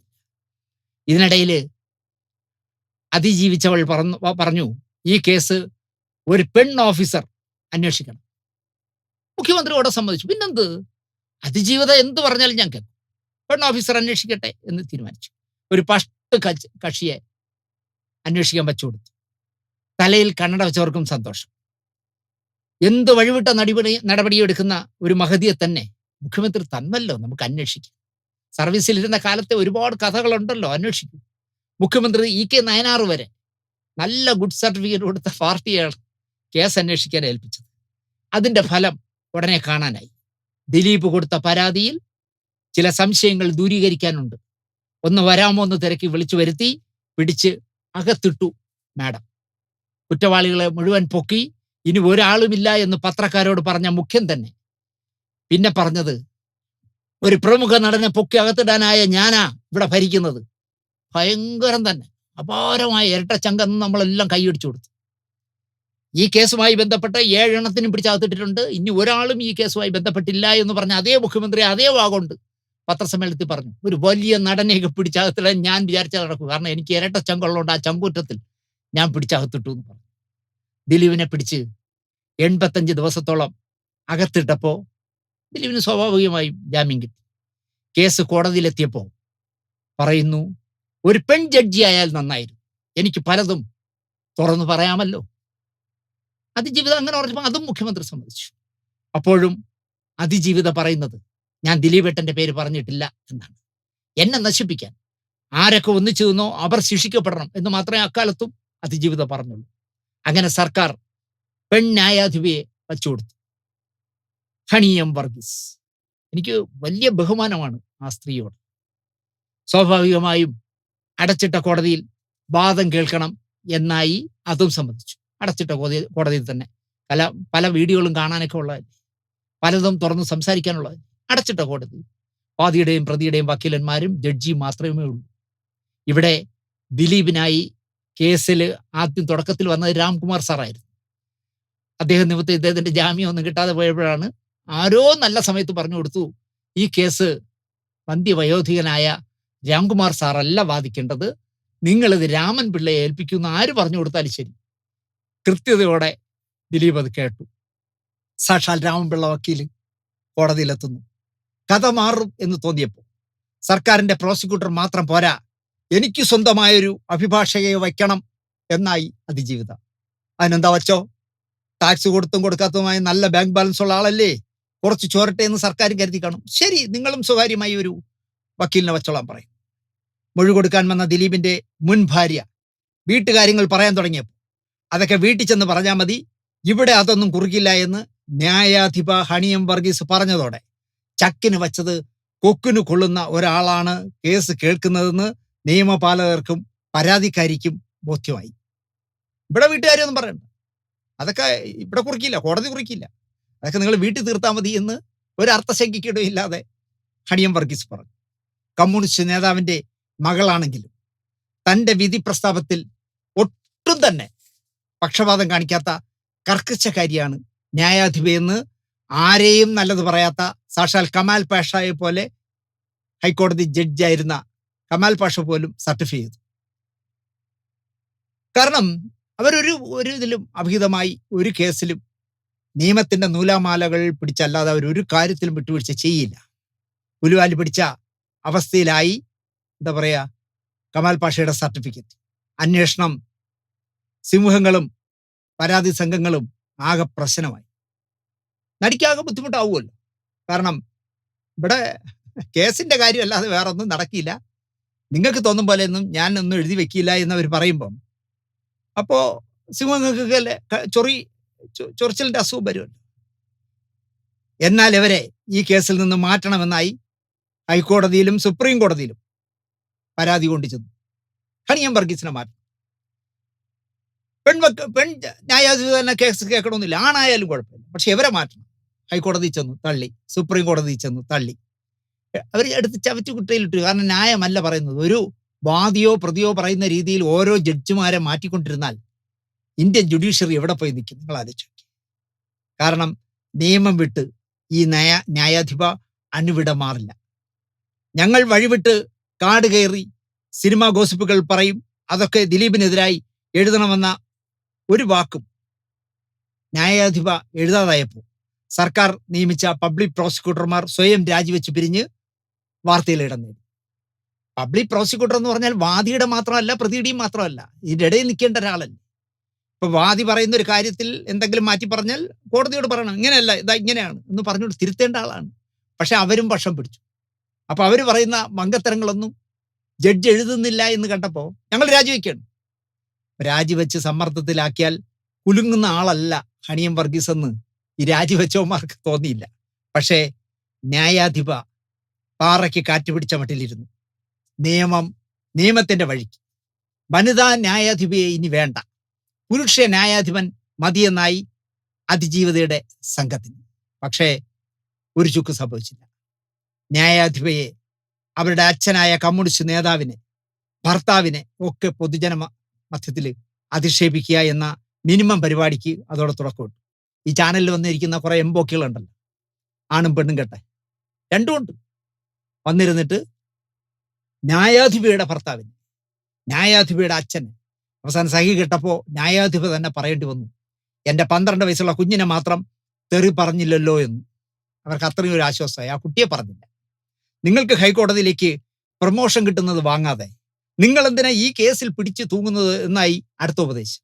നിങ്ങൾക്ക് പ്രൊമോഷനായി ഹൈക്കോടതിയിലെ വക്കീലായി, അവിടുന്ന് സുപ്രീം കോടതി പോയിക്കോട്ടെ, നിങ്ങൾക്ക് ഒരുപാട് ഓപ്പർച്യൂണിറ്റി ഉണ്ട്, നിങ്ങൾ ഈ പൊട്ട കേസുമായിട്ട് എന്തിനും ഇവിടെ ഇരിക്കും, നിങ്ങൾ മാറൂ എന്ന് പറഞ്ഞു. പക്ഷേ പ്രൊമോഷൻ പ്രശ്നമല്ല, ഈ കേസിന്റെ വിധി പറഞ്ഞിട്ടേ ഞാൻ പോകൂ എന്ന് ന്യായാധിപ ഉറച്ചു നിന്നു. സിനിമ ക്രിമിനലുകളുടെയും ഇതിനിടയിൽ ചില ചാനലുകളുടെയും യൂട്യൂബർമാരുടെയും പെൻഷനായ ഒരു DSPയുടെയും പിന്തുണ കിട്ടിയതോടെ ഇല്ലാ കഥകൾ തുടർച്ചയായി ന്യായാധിപതിക്കെതിരെയും പുറത്തു വന്നു. ആലോചിച്ച് നോക്കൂ, ഒരു ന്യായാധിപ സത്യസന്ധമായി മാത്രമേ കാര്യങ്ങൾ കൈകാര്യം ചെയ്യൂ എന്ന് വാശി പിടിക്കുന്ന ഒരാളിനെ പൊതുജന മധ്യത്തിൽ അല്ലെങ്കിൽ മലയാളിയുടെ മുന്നിൽ എങ്ങനെയെല്ലാം അപഹസിക്കാമോ? അതിനെല്ലാം ഈ പറയുന്ന മുൻ DSPയും, അയാൾ SP എന്നൊക്കെ പറയും, മുൻ DYSP കാക്കിയിട്ടിരുന്ന കാലത്ത് ഒരുപാട് കേസുകളിൽ പ്രതിഭാഗം ആയിട്ട് കോടതിയിലെ കൂട്ടിക്കയറി നിൽക്കേണ്ടി വന്ന ആളാണ്. ഞാനൊരു ലൈവ് ചർച്ചയിൽ ഞാൻ അത് പച്ചയ്ക്ക് പറഞ്ഞു, നിങ്ങൾക്ക് കുമ്പം തേനി ഭാഗത്തൊക്കെ, കമ്പം തേനി ഭാഗത്തൊക്കെ നിങ്ങൾക്ക് അവിഹിതമായി എത്ര സ്വത്തുണ്ടെന്നൊക്കെ ഞാൻ ചോദിച്ചു ഒരു ചാനൽ ചർച്ച, മനോരമയിലാണെന്നു. അപ്പോൾ ഇയാൾ അതിനെന്തൊക്കെ മറുപടി പറഞ്ഞ് പ്രോഗ്രാം കഴിഞ്ഞപ്പോൾ, വാർത്ത കഴിഞ്ഞപ്പോൾ ഇയാൾ ചാടി ഒഴിച്ച് ഒരു ഗ്ലാസ് കയ്യിലെടുത്തു, കുടിക്കാൻ വെള്ളം കൊണ്ടുവച്ചിരുന്ന ഗ്ലാസ്, എന്നെ എറിയാനായിട്ട്. ഞാൻ റെഡിയായിട്ട് നിന്ന് എന്തെന്നറിയാം, ഇയാൾ എറിയുന്നത് ഞാൻ കുനിഞ്ഞു കൊടുക്കും, ഗ്ലാസ് പോയി മലയാള മനോരമയുടെ ക്യാമറയുടെ ലെൻസിൽ കൊണ്ട് പൊട്ടിത്തെറിക്കണം. മനോരമയ്ക്ക് ഇത്രയും വേണമെന്ന് എനിക്ക് തോന്നി. പൈസ അയാളിൽ നിന്ന് വാങ്ങിക്കാനല്ലേ ഉള്ളൂ, എൻ്റെ നല്ല വാങ്ങിക്കാൻ. ഞാൻ അയാളുടെ പറഞ്ഞത്, നിങ്ങളുടെ വിചാരം നിങ്ങൾക്ക് പ്രിയപ്പെട്ട ആരോ ആണ് കേരളത്തിലെ മുഖ്യമന്ത്രി എന്നാണ്. കേരളത്തിലെ മുഖ്യമന്ത്രി പിണറായി ആണോ? താ എന്നെ ഒരു പുല്ലും ചെയ്യില്ല, താ റിട്ടയർഡായ ഒരു പോലീസുകാരന് ചുണ ഉണ്ടെങ്കിൽ എൻ്റെ ദേഹത്തോടെന്ന് പറഞ്ഞു. തൊട്ടിരുന്നെങ്കിൽ ഞാൻ ചവിട്ടി കൂട്ടിയാണ് അയാളെ. ജീവിതകാലം മുഴുവൻ സർവീസിലിരുന്ന് പോക്കൃത്തനങ്ങൾ കാണിച്ചിട്ടുള്ള ഒരുത്തൻ ഇപ്പോൾ യൂട്യൂബ് നടത്തിയിട്ട് പറഞ്ഞോണം കേൾക്കാൻ. സുകുമാരക്കുറുപ്പ് ദേഹത്ത് എണ്ണ ഇട്ടിരുന്നോണ്ട് മാത്രം എനിക്ക് പിടിക്കാൻ പറ്റില്ല, ബാക്കി ഞാൻ പിടിച്ച കംപ്ലീറ്റ് കേസ് ഞാൻ പിടിച്ചിട്ടുണ്ടെന്ന് പറഞ്ഞു. ഇതുപോലെ പൊങ്ങച്ചമടിക്കുന്ന പുളുവടിക്കുന്ന ഒരു റിട്ടയർഡ് ഉദ്യോഗസ്ഥൻ, എനിക്ക് ഒരുപാട് പോലീസ് ഉദ്യോഗസ്ഥന്മാരെ റിട്ടയറായ ഒരുപാട് ആളുകളുമായിട്ട് എനിക്ക് സൗഹൃദമുണ്ട്. അത് കൊല്ലത്തും കോഴിക്കോട്ടും ഒക്കെ ഒരുപാട് പേരുണ്ട് എനിക്ക് സൗഹൃദമുണ്ട്. ഞാൻ അവരുടെയൊക്കെ സംസാരിക്കുമ്പോൾ അവർ പറയുന്നതാണ് കേൾക്കാൻ, ഇയാൾ സർവീസിൽ ഇരുന്നപ്പോൾ കാണിച്ചിട്ടുള്ള കുഴപ്പങ്ങൾ. പക്ഷെ അയാൾ പറയുന്നത് എനിക്ക് ആകെ പിടിക്കാൻ പറ്റാതെ പോയത് ആ സുകുമാരക്കുറുപ്പിന് മാത്രമാണ്. അയാൾ ദേഹം മുഴുവൻ നല്ലെണ്ണ ഇട്ടിരുന്നു, അതുകൊണ്ട് പിടിക്കാൻ പറ്റില്ല, വഴുതി കളഞ്ഞു എന്നാണ് പറയുന്നത്. ഇതുപോലെ കള്ളം പറയുന്ന ഒരു യൂട്യൂബ് തുടങ്ങിയിട്ട് എന്തൊക്കെ പറയുന്നു എന്ന് ദൈവം നമ്പരാനു പോലും അറിയില്ല ഇയാൾ പറയും. അങ്ങനെയാണ് ഇയാൾ മനോരമയിൽ വെച്ച് എന്നെ എറിയാൻ നോക്കി. എറിഞ്ഞിരുന്നെങ്കിൽ ആ ക്യാമറ പോകും, അത്രേ ഉള്ളൂ. എൻ്റെ ദേഹത്ത് കൊണ്ടിരുന്നെങ്കിൽ ഞാൻ ചവിട്ടി കൂട്ടുകയും ചെയ്തത്. എന്നിട്ട് ഞാൻ ലിഫ്റ്റിൽ കയറാൻ പോയപ്പോൾ ഇയാൾ ലിഫ്റ്റിൽ കയറിയില്ല കൂടെ. ഞാൻ ലിഫ്റ്റിൽ ഇറങ്ങിയിട്ട് താഴെ തന്നെ നിന്ന് ഇയാൾ വരട്ടെ. അടുത്ത ലിഫ്റ്റിൽ ഇയാൾ ഇറങ്ങി താഴെ മനോരമയുടെ ലിഫ്റ്റിൽ കയറി താഴെ വന്നപ്പോൾ ഞാൻ നിൽക്കുക, ഇയാൾ അവിടെ നിന്ന് തത്തി കളിച്ചു. ഞാൻ വെറുതെ പൊങ്ങച്ചം പറയല്ല, എനിക്ക് അയാളെ കയ്യിലൊക്കെ കയറി പിടിക്കാനുള്ള ആരോഗ്യമൊക്കെ ഉണ്ട്. എൻ്റെ പകുതി പൊക്കേ ഉള്ളൂ, ഒരു കുള്ളനാണ്. എന്നെ എന്തെങ്കിലും ചെയ്തിരുന്നെങ്കിൽ മൂക്കിലിട്ട് ഇടിച്ചു കൊടുത്തണം, ഇങ്ങനെ തൊണ്ടമ്പള പോലെ ഇരിപ്പുണ്ട്. ഞാൻ ഒറ്റ ഇടിയോ മൂക്കിൽ ഇടിച്ചു കൊടുത്തണം, അപ്പോൾ സംഭവം തീരും. അയാൾ എന്നെ ചവിട്ടുകയോ എന്തെങ്കിലുമൊക്കെ അയാളും ചെയ്യുമായിരിക്കും, പോലീസുകാരനല്ലേ, പഴയ ഉരുട്ട് ഒക്കെ അറിയാമായിരിക്കുമല്ലോ. പക്ഷേ ഇതുപോലുള്ള ബഹുമാനൊന്നും വച്ചേക്കരുതെന്ന് ഞാൻ പറയും. സർവീസിൽ എങ്ങനെ ഇത്രയും കാലം വച്ചിരുന്നു എന്ന് എനിക്കറിയില്ല. ഇപ്പം ഞാൻ പിന്നെ നമ്മൾ ചാനൽ ചർച്ചയ്ക്ക് പോകാത്ത പ്രധാന കാരണങ്ങൾ ഇതൊക്കെയാണ്. കാരണം സർവീസിലൊക്കെ നൊട്ടോറിയസ് ക്രിമിനൽ ആയിരുന്നവരൊക്കെയാണ് ചർച്ചയിൽ വരണേ, IPCയും പിടിച്ചോണ്ട്. അതുകൊണ്ടാണ് നമ്മൾ പോകാത്തത്. അത് പോട്ടെ. ഒപ്പം കേസ് അന്വേഷിച്ച ADGPയുടെ കാലാവധി കഴിഞ്ഞ ഒരു പെൻഷനുമായി മറ്റൊരു ADGPയെ പണി നന്നായി മേശരി, നാളെ മുതൽ വരണ്ട എന്ന് പറഞ്ഞിട്ട് മുഖ്യമന്ത്രി ഇപ്പോൾ ഇരുത്തിയിരിക്കുന്ന എവിടെയാണെന്ന് നിങ്ങൾക്ക് അറിയാമല്ലോ, ട്രാൻസ്പോർട്ടിൽ വണ്ടികളുടെ എണ്ണം എടുത്തുകൊണ്ടിരിക്കുക പുള്ളി. കേസ് അന്വേഷിച്ച DSP ഈ വരുന്ന മേയിലോ മറ്റോ പെൻഷനാവും. അതുവരെയും കോടതിയിൽ രാമപിള്ളയ്ക്ക് പിടിച്ച് വലിച്ചു കീറാനായി. നിൽക്കാതിരിക്കാൻ പഠിച്ച പണി മുഴുവനും ഈ അന്വേഷണ ഉദ്യോഗസ്ഥൻ നോക്കി, വർഷങ്ങളോളം നോക്കി, ഓരോരോ കാരണങ്ങൾ പറഞ്ഞ് കോടതിയിൽ എത്താതെ നീണ്ടു പോയി നോക്കി. അവസാനം അത് നടന്നില്ല, ചെല്ലേണ്ടി വന്നു. ചെന്നപ്പോഴും എന്ത് ചെയ്യുന്നു വെച്ചാൽ, ഇന്ന് ഹാജരായ പിന്നെ 4 ദിവസം ലീവ് എടുക്കാൻ അസുഖമൊന്നുണ്ട്, 4 ദിവസം കഴിഞ്ഞ് വീണ്ടും വരും, എന്നിട്ട് വീണ്ടും ലീവ് എടുക്കും, ആരോഗ്യ പ്രശ്നം പറഞ്ഞു. അങ്ങനെയൊക്കെ പറഞ്ഞ് 10-80 ദിവസം നീട്ടിക്കൊണ്ട് പോയിട്ടാണ് അദ്ദേഹത്തിൻ്റെ മൊഴി മുഴുവൻ എടുക്കാൻ പറ്റിയത്. ഞാൻ അറിഞ്ഞത് ശരിയാണെങ്കിൽ നന്നായിട്ട് കോടതിയിൽ വേർത്തു എന്നാണ് ഞാൻ അറിഞ്ഞത്. നമ്മൾ ഈ പറയുന്ന എല്ലാം പോലീസുകാരെ കുറിച്ചാണ്. നിങ്ങൾ ആലോചിച്ച് നോക്കിയേ, എന്തെല്ലാം എന്താ പറയുക, വളഞ്ഞ വഴിയിലൂടെ നമ്മളെ കേസിൽപ്പെടുത്താമെന്ന് എനിക്കറിയാം, നല്ല ബോധ്യമുണ്ട്. ആകപ്പാടെ ഒരു മനസ്സിനൊരു വിശ്വാസം എന്താണെന്ന് വെച്ചാൽ, ഒന്ന് ജീവിതത്തിൽ കള്ളത്തരവോ പോക്കൃത്തനോ കാണിക്കില്ല, ജീവിതത്തിൽ ഒരു സത്യസന്ധതയോടെ ജീവിക്കുന്ന ഒരാളാണ് ഞാൻ. 2, ഇനി എന്തൊക്കെ കുഴപ്പങ്ങൾ പറഞ്ഞാലും ശരി, പിണറായി വിജയൻ എന്ന് പറഞ്ഞൊരു മുഖ്യമന്ത്രി ഇരിക്കുന്നതാണ് എനിക്കുള്ള ഒരു വേറൊരു ധൈര്യം.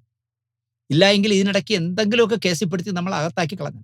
അന്വേഷിക്കുമ്പോൾ ഇവൻ ഒരു കമ്മ്യൂണിസ്റ്റുകാരനാണെന്നും, യവൻ ഒരുപാട് കാലമായിട്ട് സത്യസന്ധമായി ജീവിക്കുന്നവനാണെന്നും, യവനെ കുരുക്കാനുള്ള കള്ളക്കേസുകളൊന്നും ഉണ്ടാക്കാനോ അല്ല പെണ്ണ് കേസോ ഒക്കെ ഉണ്ടാക്കാമെന്ന് വിചാരിച്ചാൽ അത് പൊളിഞ്ഞു പോകുമെന്ന് വിചാരിച്ചിട്ടായിരിക്കണം. അതുപോലെ തന്നെ എന്നെ ഇതുവരെ ക്വസ്റ്റ്യൻ ചെയ്യാൻ വിളിച്ചിട്ടില്ലോ. ദിലീപിന്റെ ബോട്ട് ഓടിച്ച സ്രാങ്കിനെ അവരെ വിളിച്ചോണ്ടി ക്വസ്റ്റ്യൻ ചെയ്തു. പക്ഷെ എന്നെ ഇതുവരെ വിളിച്ചിട്ടില്ല. വിളിച്ചിരുന്നെങ്കിൽ ഒരു വളരെ മോശം ഭാഷയിലൊക്കെ വിരട്ടാനൊക്കെ നോക്കിയെന്നെ, വിവരം അറിഞ്ഞനെ. വിരട്ടിയാലൊന്നും ഞാൻ വരലുമില്ല, പക്ഷെ നമ്മളെ വിളിച്ചില്ല. അപ്പോൾ കേസ് അന്വേഷിച്ച DSP നല്ല ദൈവവിശ്വാസി എന്നാണ് പറയുന്നത്. എന്നോട് ഒരാൾ പറഞ്ഞത് അയാൾ ഇങ്ങനെ ഇതൊക്കെ വങ്കത്തരമൊക്കെ ചെയ്യും, അയാൾ ഒരു ഭയങ്കര ദൈവവിശ്വാസിയാണ്. ഞാൻ പറഞ്ഞു എന്തൊരു ദൈവവിശ്വാസി, അയാൾ ഈ കേസിലെങ്കിലും അയാൾ കാണിച്ചിരിക്കുന്ന മുഴുവൻ കുഴപ്പമാണെന്ന് ഞാൻ പറഞ്ഞു. എന്തായാലും ഒരുപാട് ആരോഗ്യ പ്രശ്നം പറഞ്ഞ് നീട്ടി നീട്ടി കൊണ്ടുപോയെങ്കിലും അയാളുടെ ചോദ്യം ചെയ്യൽ കഴിഞ്ഞു. പിന്നീട് മീഡിയകൾ വഴി പറയും ദിലീപ് സഹകരിക്കുന്നില്ല, കേസ് അനന്തമായി നീട്ടാൻ ദിലീപ് ശ്രമിക്കുന്നു എന്നൊക്കെ പറയും. ഈ കേൾക്കുന്ന മണ്ടന്മാരായ കുറേ പേരുണ്ട് കാണികൾ, അവരത് വിശ്വസിക്കും. ഓ, ദിലീപ് ഒരു ദ്രോഹി തന്നെ കേട്ടോ, അയാൾ ഇത് കേസ് നീട്ടി നീട്ടി കൊണ്ടുപോകാണ് വിധി പറഞ്ഞു. വാസ്തവത്തിൽ ദിലീപ് അല്ല, ദിലീപിന് മാത്രമാണ് ഈ കേസിൽ എങ്ങനെയെങ്കിലും ഒന്ന് വിധി പറയണേ എന്നുള്ള പ്രാർത്ഥനയുള്ളത്. ദിലീപിനെ പെണ്ണുപിടിയനായും ക്രൂരനായും ഗുണ്ടാ നേതാവായും ചതിയനായും ഒക്കെ ചിത്രീകരിച്ച് പൊതുജനത്തിന്റെ മുന്നിൽ താറടിക്കുന്നത് വിജയിപ്പിക്കാനായി എന്ന് ഞാൻ പറയും. ദിലീപിനെ എങ്ങനെയെല്ലാം മുച്ചൂടും നശിപ്പിക്കാം, അത്രയും നശിപ്പിക്കാൻ ഇവിടുത്തെ യൂട്യൂബർമാരെയും ചാനലുകളെയും പത്രങ്ങളെയും ഉപയോഗിച്ച് ഭംഗിയായിട്ട് വിജയിച്ചു എന്ന് ഞാൻ പറയും. നടിക്കായി കോടതിയിൽ വരുന്ന വനിതാ വക്കീല് ചാനലുകളിലൂടെ ദിലീപിനെ മാത്രമല്ല കേസ് കേൾക്കുന്ന ന്യായാധിപയെയും കഴിയാവുന്നത്ര മോശക്കാരി. നിങ്ങൾ അന്വേഷിച്ച് നോക്കൂ, അല്ലെങ്കിൽ ചാനൽ ചർച്ചകൾ എടുത്ത് നോക്കൂ. ഇങ്ങനൊരു വക്കീലിന് വന്നിരുന്ന് പറയാമെന്ന് എനിക്കുണ്ട്. കേസ് കേൾക്കുന്ന ജഡ്ജിനെ, ആ കേസിലെ വാദിയുടെ വക്കീലായ സ്ത്രീ ചാനലിൽ വന്നിരുന്ന് എന്തൊക്കെയാ പറയണമെന്ന് നിങ്ങൾ കേട്ടോ നോക്കി. പലതവണ സുപ്രീം കോടതി പറഞ്ഞു ഈ കേസിന്റെ വിധി പറയണം, അതുമാത്രം ഞങ്ങൾ സമ്മതിക്കില്ല എന്ന് കട്ടായം പറഞ്ഞു പരാതിക്കാർ. ഇവിടേക്ക് പുതിയ ഒരു ഇരയെ കിട്ടി.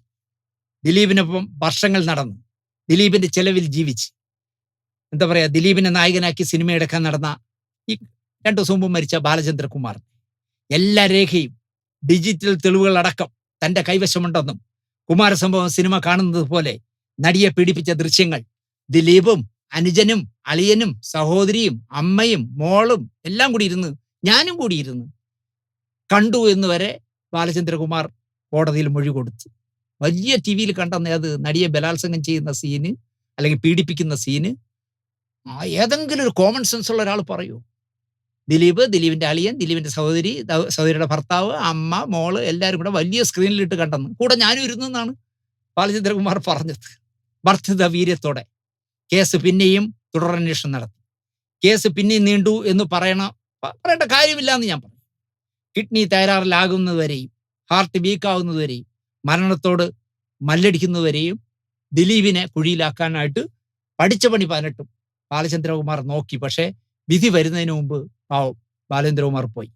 അയാളെ നന്നായിട്ട് വിറ്റ് കാശാക്കിയ ചാനലുകളോ യൂട്യൂബർമാരോ സിനിമാ നിയമപാലകരോ അതിജീവിതയോ ഒന്ന് തിരിഞ്ഞു നോക്കുകയോ സാമ്പത്തികമായി സഹായം നൽകുകയോ ചെയ്തില്ല എന്ന് ഞാൻ പ്രത്യേകം പറയുന്നില്ല. നന്ദി കെട്ടവന്മാരായോണ്ടാണ്. നമ്മൾ പറഞ്ഞ എല്ലാ കളിക്കും കൂടെ നിന്നവനല്ലേ. അയാളുടെ കിഡ്നി തകരാറായി, അയാളുടെ ഹാർട്ട് വീക്കായി, നമ്മൾ എന്തെങ്കിലും സഹായിക്കണമെന്ന് ഈ പറഞ്ഞ ഒരാൾക്കും തോന്നിയില്ല. ഏറ്റവും ചുരുങ്ങിയത് നികേഷ് കുമാറെങ്കിലും കുറച്ച് കൊടുക്കണമായിരുന്നു. കാരണം റിപ്പോർട്ടർ വിറ്റപ്പോൾ ഇപ്പോൾ എത്രയോ കോടി കിട്ടിയല്ലോ അദ്ദേഹത്തിന്. അതിൽ ആദ്യത്തെ റിപ്പോർട്ടറിൽ പൈസ മുടക്കിയവരെയൊക്കെ പൈസ കൊടുക്കാതെ കേസും വഴക്കുമായിട്ട് കിടക്കുന്നുണ്ട്. പക്ഷെ ബൾക്കായിട്ട് ഒരു വലിയ കോടികൾ വാങ്ങിച്ചോണ്ടല്ലേ അദ്ദേഹം മാറിക്കൊടുത്തത്. ആ പൈസ കിട്ടിയപ്പോഴെങ്കിലും 1 വർഷം റിപ്പോർട്ടർ ചാനൽ പൂട്ടാതെ എന്നെ സഹായിച്ച ബാലചന്ദ്രകുമാർ ആശുപത്രി കിടക്കണമെന്ന് അറിഞ്ഞപ്പോൾ എന്തെങ്കിലും സഹായം അയാൾ ചെയ്യണമായിരുന്നു. അയാൾ ചെയ്തില്ല. എന്തായാലും പുതിയ വഴിത്തിരിവിലേക്ക് ഈ കേസ് നീളുകയാണ്. കോടതിയിൽ സൂക്ഷിച്ച മെമ്മറി കാർഡിന്റെ ഹാഷ് വാല്യൂ മാറി എന്നതാണ് പുതിയ വഴിത്തിരിവ്. 3 തവണ കോടതിയിലെ ഒരു ജഡ്ജി അടക്കം, ഒരു വനിതാ ജഡ്ജി അടക്കം 3 പേർ ഈ മെമ്മറി കാർഡ് കണ്ടു എന്നതാണ് പുതിയ വിവാദം. സെക്കൻഡുകളുടെ ഹാഷ് വാല്യൂ മാറി എന്നാണ് പറയുന്നത്. സെക്കൻഡുകളെ കണ്ടിട്ടുള്ളൂ കേട്ടോ, അല്ലാതെ അത് മുഴുവൻ കണ്ടു എന്ന് പരാതിക്കാർ പറയുന്നില്ല. ഈ കേസ് ഹൈക്കോടതിയിലും സുപ്രീം കോടതിയും തള്ളിക്കളഞ്ഞതിനാൽ രാഷ്ട്രപതിക്ക് പരാതി നൽകിയിരിക്കുകയാണ് ഇപ്പോൾ അതിജീവിത. സുപ്രീം കോടതിയെപ്പോലും സംശയിക്കുന്ന കേസായിരിക്കുന്നു നടിയെ തട്ടിക്കൊണ്ടുപോയ പകപോക്കലിന്റെ കേസ്. ഒപ്പം അടച്ചിട്ട കോടതിയിൽ ഇനി വാദം വേണ്ട, എനിക്കൊന്നും മറയ്ക്കാനില്ല, തുറന്ന കോടതിയിലാകട്ടെ ഇനിയുള്ള വിസ്താരം എന്ന് പറഞ്ഞ് വേറൊരു പരാതി കൂടി, അല്ലെങ്കിൽ വേറൊരു അപേക്ഷ കൂടി അതിജീവിത കൊടുത്തിട്ടുണ്ട്. ഇവിടെ മനസ്സിലാകാത്ത ഒരു കാര്യം, നടി പറയുന്ന മെമ്മറി കാർഡ് ഒറിജിനൽ അല്ല എന്ന് എല്ലാവർക്കും അറിയാം. ഡ്യൂപ്ലിക്കേറ്റ് ആണ്. ഒരു ഡ്യൂപ്ലിക്കേറ്റ് കാർഡ് ഇട്ടാണ് ദിലീപും വീട്ടുകാരും വീട്ടിലിട്ട് ദൃശ്യങ്ങൾ കണ്ടതെന്ന് ബാലചന്ദ്രകുമാർ പറയുന്നു. അപ്പൊ 2 ഡ്യൂപ്ലിക്കേറ്റ് കാർഡായി. വേറൊരു മഹാൻ പറഞ്ഞത്, നട്ടഹുരുക്കാത്ത കള്ളങ്ങൾ മാത്രം ചാനൽ ചർച്ചകളിൽ വന്നിരുന്നു പറയുന്ന ഒരുത്തം പറഞ്ഞത്, നിങ്ങൾ ഇതൊന്നും മറക്കരുത്, ഈ പ്രോഗ്രാം കാണുന്നവർ, വാർത്ത കേൾക്കുന്നവർ അതൊന്നും മറക്കരുത്. കോട്ടയം വണ്ടാനം മെഡിക്കൽ കോളേജിൽ പിള്ളേർക്ക് വിചിത്രമായ റേപ്പ് സീൻ പഠിപ്പിച്ചത് ഈ മെമ്മറി കാർഡ് ഉപയോഗിച്ചാണെന്ന് വാർത്തയിൽ വന്നിരുന്നു പറഞ്ഞു. പോലീസ് ഉദ്യോഗസ്ഥരടക്കം പങ്കെടുക്കുന്ന ഒരു വാർത്താ ചർച്ചയിലാണ് ഈ എറണാകുളത്ത് നിന്ന് ഒരുത്തം കയറിയിരുന്ന് ഈ വങ്കത്തനം പറഞ്ഞത്. ഞാനോ മറ്റോ ആണ് ഇത് പറഞ്ഞിരുന്നെങ്കിൽ എപ്പോഴേ ഞാൻ അകത്തായേനെ. ആലോചിച്ച് നോക്കിയേ. മെമ്മറി കാർഡ് വണ്ടാനം മെഡിക്കൽ കോളേജിൽ പിള്ളേര് പഠിക്കാൻ വേണ്ടി വിചിത്രമായ ഒരു ബലാത്സംഗം കണ്ട് പഠിച്ചത് ഈ കാർഡ് ഇട്ടാണെന്ന് ഞാനാണ് പറഞ്ഞിരുന്നെങ്കിൽ ഞാൻ ഉറപ്പായിട്ടും അകത്തായേനെ. പക്ഷേ പോലീസുകാരുടെ അളിയനായതുകൊണ്ട് ഈ പറഞ്ഞ വങ്കത്തനം പറഞ്ഞ ആളിനെ അദ്ദേഹം ഒരു പോറൽ പോലും അദ്ദേഹത്തിന് ഏൽക്കേണ്ടി വന്നില്ല. ദിലീപിനെ തെറി വിളിക്കുന്നവൻ പറഞ്ഞതിനാൽ അന്വേഷണമില്ല. വിദേശത്ത് നിന്നും ഈ കാർഡുമായി ഒരാൾ ഒരാഴ്ചയ്ക്കുള്ളിൽ വരുന്നുണ്ടെന്നും ഈ വിദ്വാൻ ഉത്തരവാദിത്വമുള്ള ചാനലുകളിൽ ഇരുന്ന് വിളമ്പി. ഏതെങ്കിലും ഒരുത്ത ഇപ്പൊ ചർച്ചയ്ക്ക് വരുമ്പോൾ താൻ പണ്ട് വിദേശത്തു നിന്ന് മെമ്മറി കാർഡ് മാറ്റി ഒരാൾ വരുന്നു എന്ന് ചർച്ചയിൽ പറഞ്ഞില്ല, ആ കാർഡ് എവിടെയെന്ന് ചോദിക്കണ്ടേ? ചോദിക്കില്ല. കാരണം ഈ വിദ്വാൻ വരുന്നത് ദിലീപിനെ ചീത്ത വിളിക്കാനല്ലേ. അതുകൊണ്ട് ചാനലുകൾക്ക് റേറ്റിംഗ് കൂട്ടാൻ ഇയാളെ ആവശ്യമുണ്ട്. അപ്പോൾ അന്വേഷണം പോയിട്ട് ചോദിക്കുക പോലും ആരും ചെയ്തില്ല. ഇവനൊക്കെ ഇങ്ങനെ വിടുവ പറയുന്നതിലും അതിജീവിതയ്ക്ക് പരാതിയില്ല.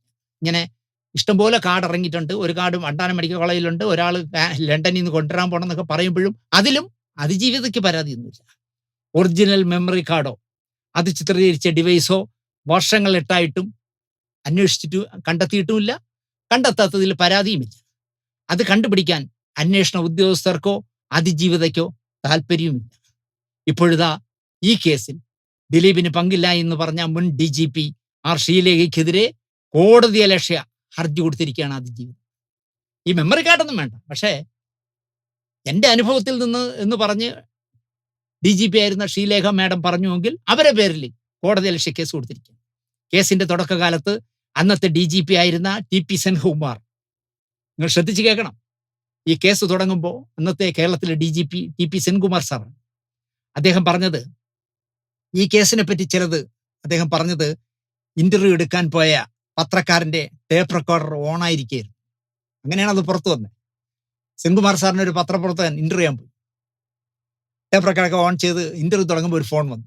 അപ്പോൾ അദ്ദേഹം ആ ഫോൺ എടുത്തിട്ട് ഫോണിൽ സംസാരിച്ചപ്പോൾ ഈ കേസിനെ പറ്റി സംസാരിക്കുന്ന മുഴുവൻ റെക്കോർഡായി അത് പുറത്തു വന്നു. പക്ഷേ അത് അദ്ദേഹം മുൻകൈ എടുത്തായിരിക്കാം അത് പെട്ടെന്ന് മുക്കിക്കളഞ്ഞു. എന്തായാലും അദ്ദേഹം ഈ കേസിനെ കുറിച്ച് വളരെ വിശദമായി സംസാരിച്ചിരുന്നു.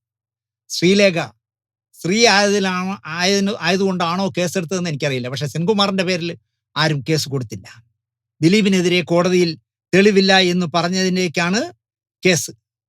എനിക്കാരെയും പേടിയില്ല, പറയുന്നവർ പറയട്ടെ, ഞാൻ പറഞ്ഞ കാര്യങ്ങളിൽ എനിക്ക് നല്ല ബോധ്യമുണ്ട് എന്നാണ് ശ്രീലേഖ മാഡം പറയുന്നത്. സത്യത്തിന്റെ ദിലീപിന്റെ പക്ഷത്താണ് ഞാൻ. സത്യത്തിന്റെയും ദിലീപിന്റെയും പക്ഷത്താണ് ഞാൻ.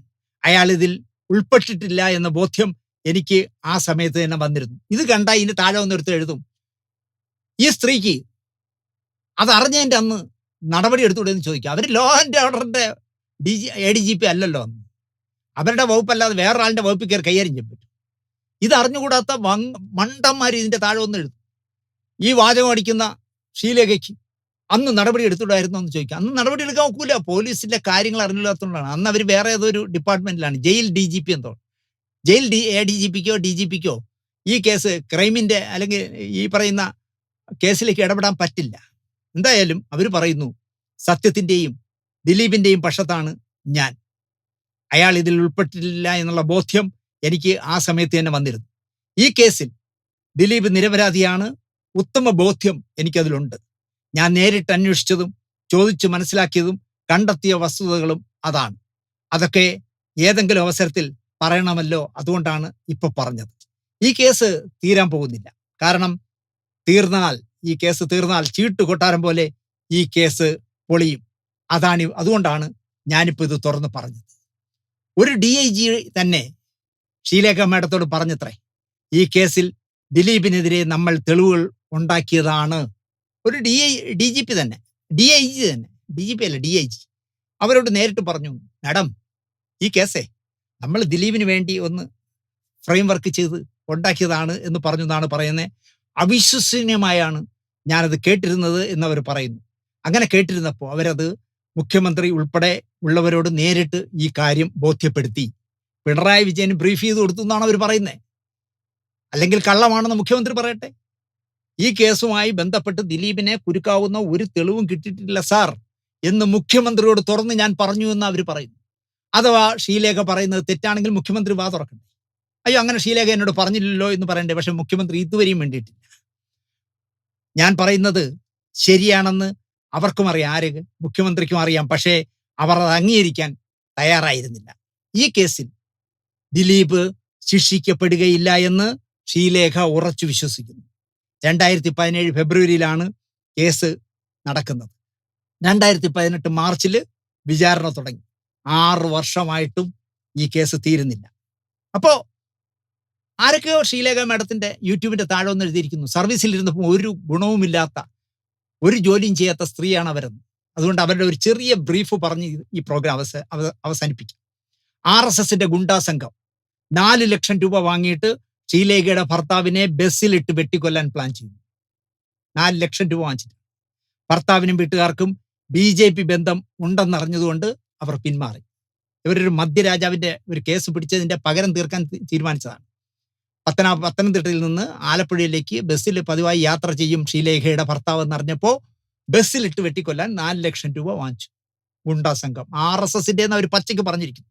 ഇതിൽ രസം എവിടെയെന്ന് ചോദിച്ചാൽ, പോലീസ് ഉദ്യോഗസ്ഥരോ അബ്കാരി മുതലാളിമാരോ ആണ് ഈ കൊട്ടേഷൻ കൊടുത്തത് എന്ന് അർത്ഥശങ്കയ്ക്കിടയില്ലാതെ ശ്രീലേഖ മേഡം പറയുന്നു.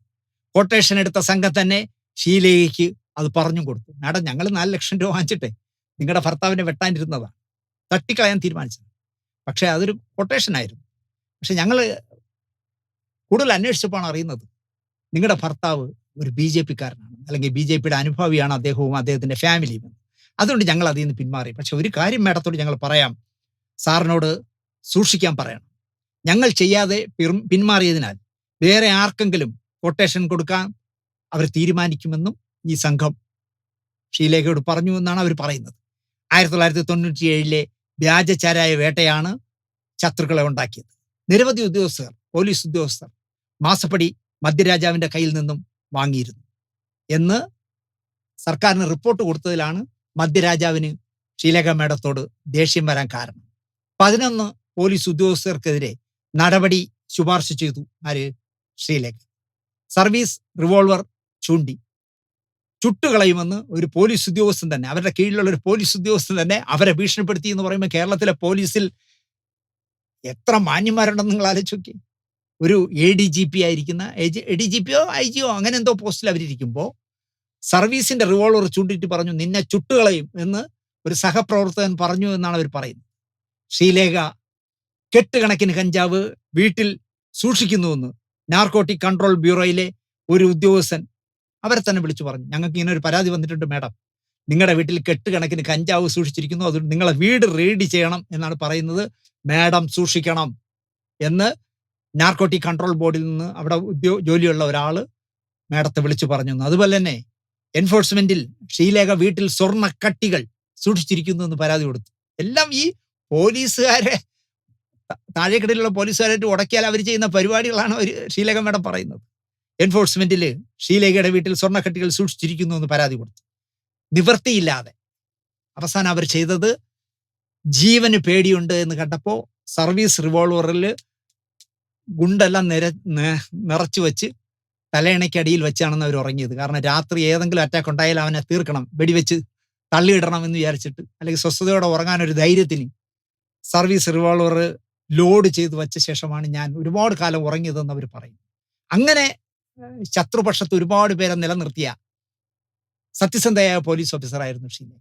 അവരെയാണ് നിങ്ങൾ സർവീസിലിരുന്നപ്പോൾ എന്താ ചരച്ച് എന്നൊക്കെ ചോദിക്കുന്നത്.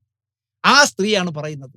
ശ്രീലേഖ മാഡം പറയുന്നു, ഈ കേസിൽ ദിലീപിനെ കുരുക്കാവുന്ന ഒരു തെളിവുമില്ല, അയാളെ ഈ കേസിൽ ശിക്ഷിക്കാൻ പറ്റില്ല എന്ന് പറയുന്നു.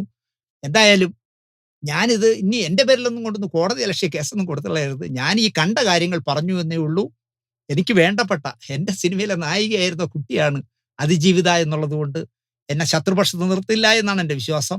ഈ അടുത്ത കാലത്തും ഞാൻ വേറൊരു എപ്പിസോഡിൽ പറഞ്ഞു, ഞങ്ങളുടെ പടത്തിൽ ആർട്ട് ഡയറക്ടർ അസിസ്റ്റൻ്റായിട്ട് വർക്ക് ചെയ്തിരുന്ന രാജേഷ് എന്ന് പറഞ്ഞ ഷൊർണൂരുകാരൻ, അല്ലെങ്കിൽ ഒറ്റപ്പാലത്തുകാരൻ, വടക്കാഞ്ചേരിക്കാരൻ രാജേഷ് ഒരു പുതിയ പടത്തിന്റെ വർക്കിന് ചെല്ലുമ്പോൾ എൻ്റെ സിനിമയിലെ നായികയായി ഈ അതിജീവിത കുട്ടി കണ്ടുടൻ ചോദിച്ചത്, രാജേഷ് ചേട്ടാ സുഖമാണോ, നമ്മളെ ദിനേശ് ചേട്ടൻ എന്ത് പറയുന്നു എന്ന് ചോദിച്ചു. അത് കേട്ടപ്പോൾ എനിക്ക് വലിയ സന്തോഷം തോന്നി.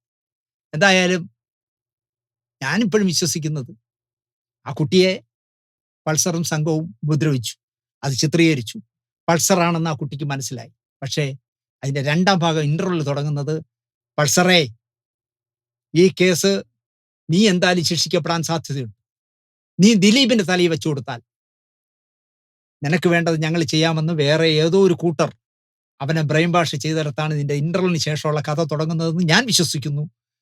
എനിക്ക് തോന്നുന്നു ഈ അതിജീവിതയായ പെൺകുട്ടിയും അത് വിശ്വസിക്കുന്നു എന്നാണ് എൻ്റെ വിശ്വാസം.